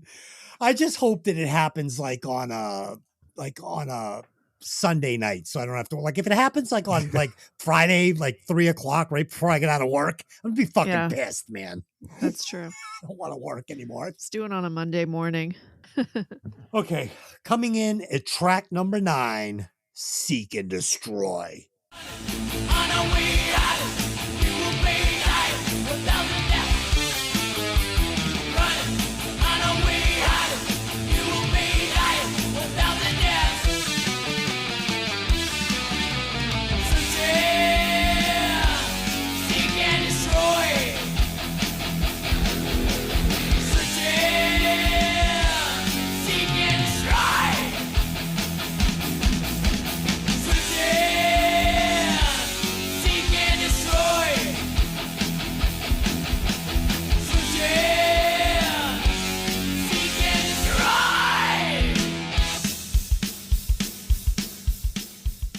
So this was and is my favorite Metallica song. This is the first Metallica song I learned on guitar. When I learned this riff, I thought it was the coolest thing ever. Just to play it all the time. Checks all the boxes for me. Killer main guitar riff. It's so memorable, so iconic. Great vocals, undeniably great chorus. This is one of Metallica's best songs. 100 watts. I fucking love this song, Dave. Yeah, I played this one in my band in the early 90s. I've got to have a tape somewhere. I'll have to get that out on my YouTube channel also. In case you didn't know, I'll plug my YouTube channel here. It's Rock and Roll Saloon. Rock Sure. the letter N, ROLL Saloon, SALOON. Get over there. So you can check out my YouTube, and when I finally get around to posting stuff, you can check it out. Anyway, this one is a classic. I like how the guitars are positioned in the album side to side. Sometimes just one is going and then the other joins in. The bass is getting lost in this one as I'm listening to it this time. Something that doesn't bother Metallica too much, I guess, since, as we mentioned before, they put out And Justice for All with almost zero bass in the mix. Back to Seek and Destroy, Lars falls to pieces at the end of this song. He cannot keep time properly on his hi-hat, but a good song overall. According to Wikipedia, this was the first song Metallica recorded during the Kill 'Em All sessions. Since 2013, the San Jose Sharks of the National Hockey League have used this song as their entrance theme, as many of the band members are Sharks fans. According to a 2009 Guitar World magazine interview, James said the idea for this song came from a Diamond Head song called Dead Reckoning. I used to work in a sticker factory in LA, and I wrote that riff in my truck outside. This was our first experience in a real studio. I used a White Flying V, which was the only guitar I had back then, and he reportedly still has this guitar in storage. Kirk said, I had maybe 4 or 5 days to do all my leads. I remember thinking, there's 10 or 12 songs on the album, so that means 2 a day. I had to throw down a solo, not think much about it, and move on. Wow. Pressure. Yeah, the producer said, that's fine, we'll use it. There were no frills, no contemplation, no over intellectualizing. We weren't going over the finer points. On a couple of notes in that solo, I bend the notes out of pitch. For 18 years, every time I've heard that guitar solo, those sour notes come back to haunt me. Oh. I remember on that tour, whenever it came time to do that solo, I was always like, okay, I'm going to play this so much better than the way I recorded it. I had been taking lessons from Joe Satriani for like 6 months prior to joining the band, so his influence was pretty heavy in my mind and in my playing. He passed down so much information to me, I was still processing a lot of it. When it came time to do the solo, I was thinking, I hope Joe likes this. Oh. Yeah. Love, Seek, and Destroy. I wonder if Joe is a big Metallica fan. I bet he Dude, is. the fucking lyrics, you will be dying, 1,000 deaths. Dude, that's fucking the best. That's the best, Lisa. What this song?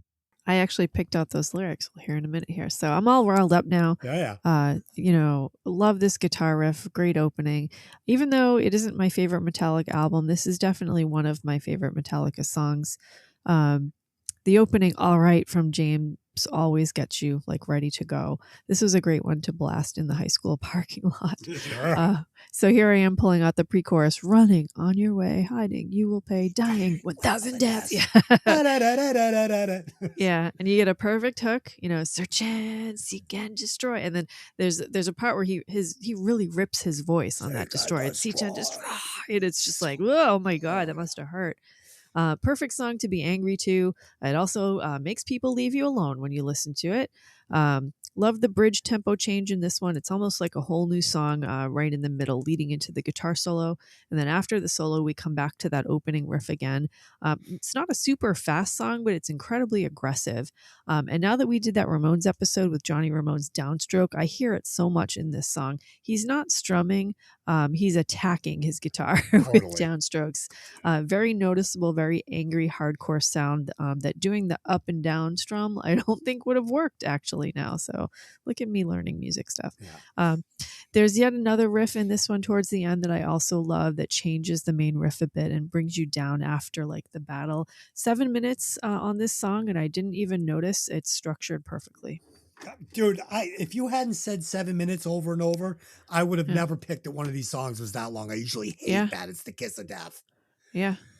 All right, the final track on the album coming in at number 10, Metal Militia.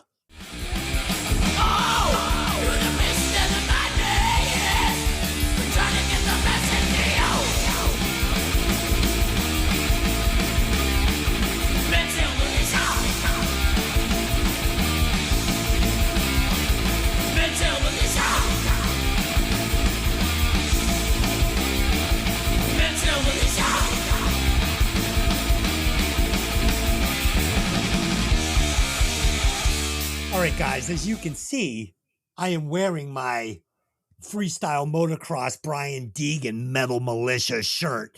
That's how fucking influential this band was. And man, back in the 90s, I was racing motocross. I did it for years. I love freestyle motocross. I love these LA guys, this Metal Militia. I mean, how can I not love this fucking song? It's everything. It makes my fucking little heart tick. The name alone makes it smack. It's so aggressive. It's so metal. Its message is so direct. Its riffs are so trashy and fast. It has this Ace of Spades Motorhead flavor that I find to be infectious without ripping it off. I love this track for the end track of this album, and it's got the boots marching out at the end, and it just, bravo, Metallica. Bravo, Metallica. Dave, how did you see this for our final track? Mustaine is reported to have composed the main riff, which emulates a marching army. It is a fast riff. James is doing a lot of screaming on this one. We even get a little bass break on this after the guitar solo. From loudersound.com, Lars said, as we started figuring out what we were doing, we deliberately started to move away from what we perceived to be the heavy metal cliches, the sword and sorcery imagery, the leather and studs, and all that. By the time we sat down to write the next batch of songs, we started getting into things like fear and manipulation, the idea of being trapped in situations you can't get out of. That's their growth in songwriting that would really come through in the next album. Kirk said, we finished the tracks and got a Greyhound bus and hightailed it back to San Francisco. It was an amazing feeling. I remember talking to Cliff all the way back about how excited we were to finally make an album, to have it on vinyl, to actually hold it and look at the cover. Poor Cliff Burton had to sit there and listen to Kirk just ramble the whole way back to California. Like, Jesus Christ, kid, leave me alone. Fucking be doing lines all night. I got something to tell you.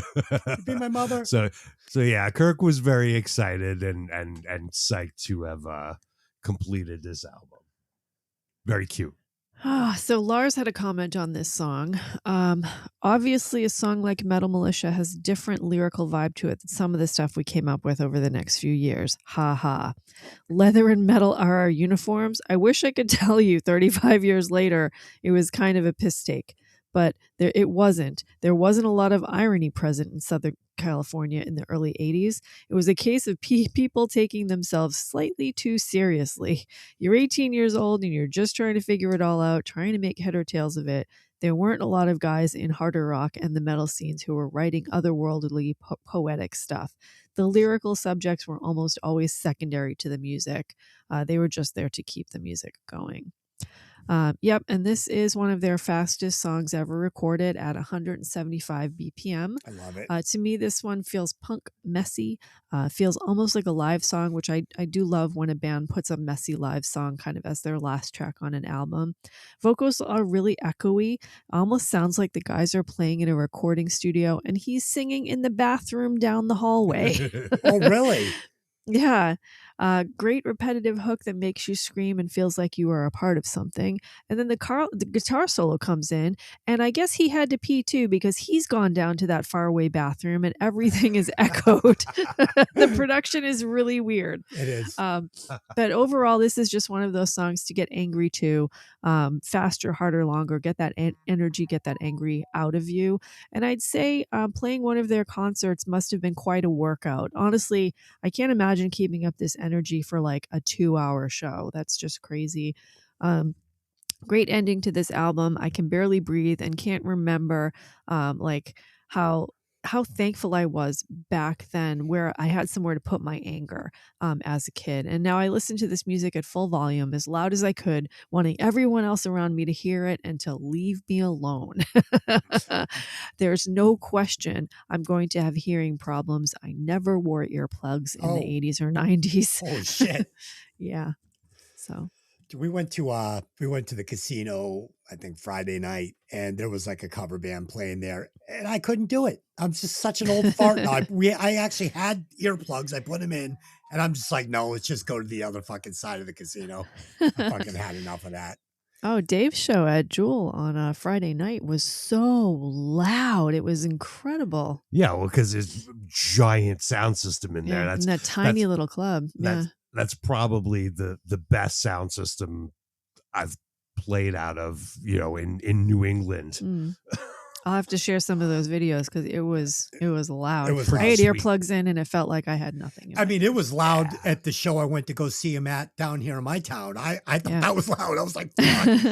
and there was a light shining right in my face. All right. Yeah, the echo on this one was odd because it wasn't on the rest of the album. It was very echoey sounding, but it's 1983. They were experimenting. I'm fine with it. All right, let's do some favorite tracks we cut. My favorite tracks, so I had 3, and they're all equal. I can't pick one. It's Whiplash, The Four Horsemen, and Seek and Destroy. They're all fine. I would cut Anastasia just because it's not a song. I mean, I don't want to cut anything, but, we know the rules here. I have to cut something, so that's it. Dave. Favorite track, Seek and Destroy.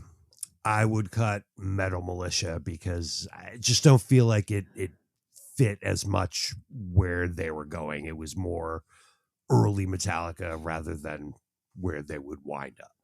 Makes sense. Lisa. Oh, I have 2 favorites, Anastasia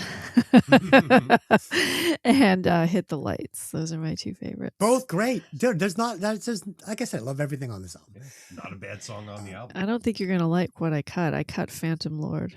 Oh, acceptable. I mean, you have to cut something. I didn't want to cut anything, to be fair. So, yeah. Okay, if you had to replace one member of the band, who would it be and who would get the gig? This was very easy for me. I would fire Kirk Hammett and I'd replace him with Dave Mustaine and make everything right in the universe. Dave.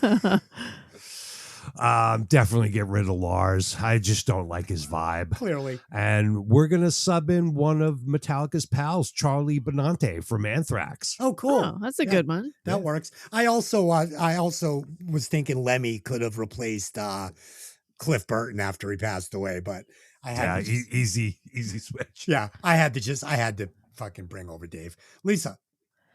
I'm switching out Lars and I'm putting in Chris Adler from Lamb of God. Oh, nice.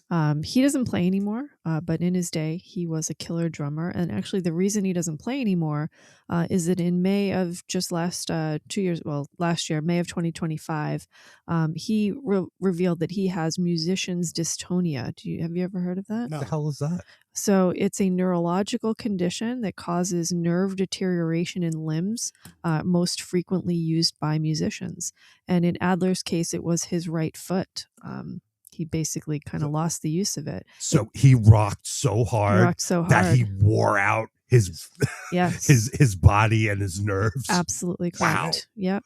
Yeah, Wow. That's and fucking he hardcore. was basically fired from Lamb of God because of his condition. The band told him his services were no longer needed, and they did know that he had a medical condition. So Nice. Nice. That times. sounds lawsuit worthy. yeah, All right. So that's it. You guys enjoyed our discussion. Let's do some final thoughts and watt scores on this one. I'm going to make it very simple. This is a perfect album. Had no holes. 10 bangers in a row. It's 100 watts for me. It's a perfect album. I loved it. Dave. Classic album. Yes, it took a lot from their influences, and the band would grow in their next album to be 100% their own thing. It is super heavy. You can feel the sweat and street and bile in the grooves. How did James get his act together on lead vocals so fast? Because if you go back and listen to their demos, his voice was high and whiny. By the time they recorded this album, he was almost settled into the style he'd be known for up through today. Speaking of today, I'm definitely not a fan of their later work. I think they sold out and went soft when they made the Black Album in 1991, and that's where it ends for me with the band. I guess they can do what they want with their career and their music. You can't write the music of an angry 20-year-old when you're a middle-aged man selling out arenas and living in a Malibu beach house, I guess. Is it Malibu? I don't know. I'm assuming. I think we may have touched on this before with Kirk assembling his large collection of classic horror movie artifacts and memorabilia. I actually got to see some of that a couple of years ago at the Peabody Essex Museum in Salem, Massachusetts. Very impressive. He had some guitars there and some paintings and stuff. It was great.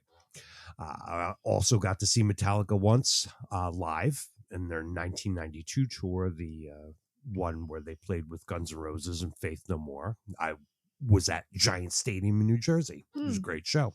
Nice. We spoke about Jason Newsted a little bit, being their bassist from 86 to 2001, chosen out of 50 plus potential applicants. wow. And then 2003 till present, having Robert Trujillo on bass from Suicidal Tendencies and Infectious Grooves, if you remember them. I do. Yeah.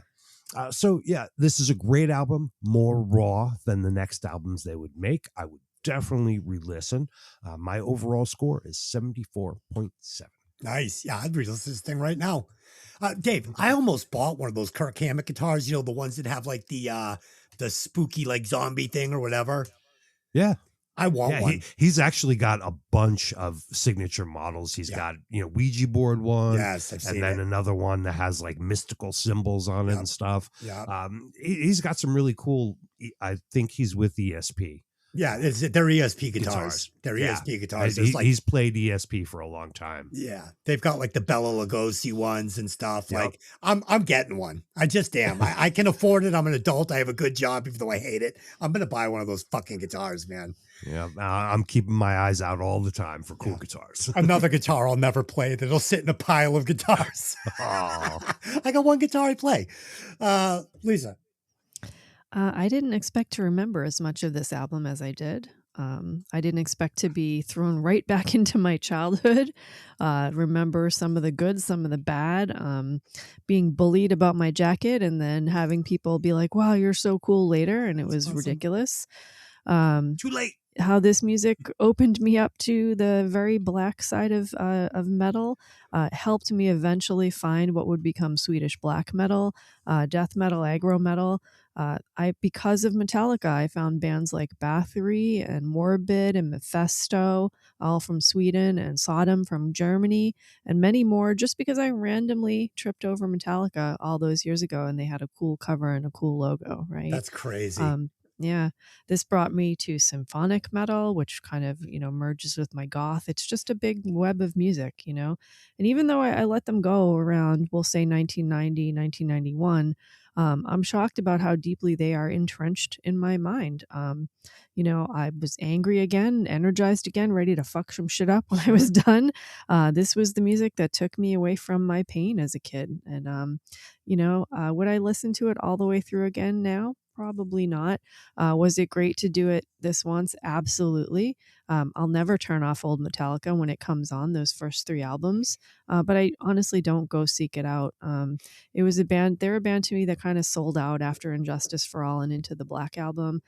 Never developed or changed, like they changed their original style and then kind of never developed after that. They sort of were trying to fit into whatever was big at the time. And I feel like they should have just stayed who they were.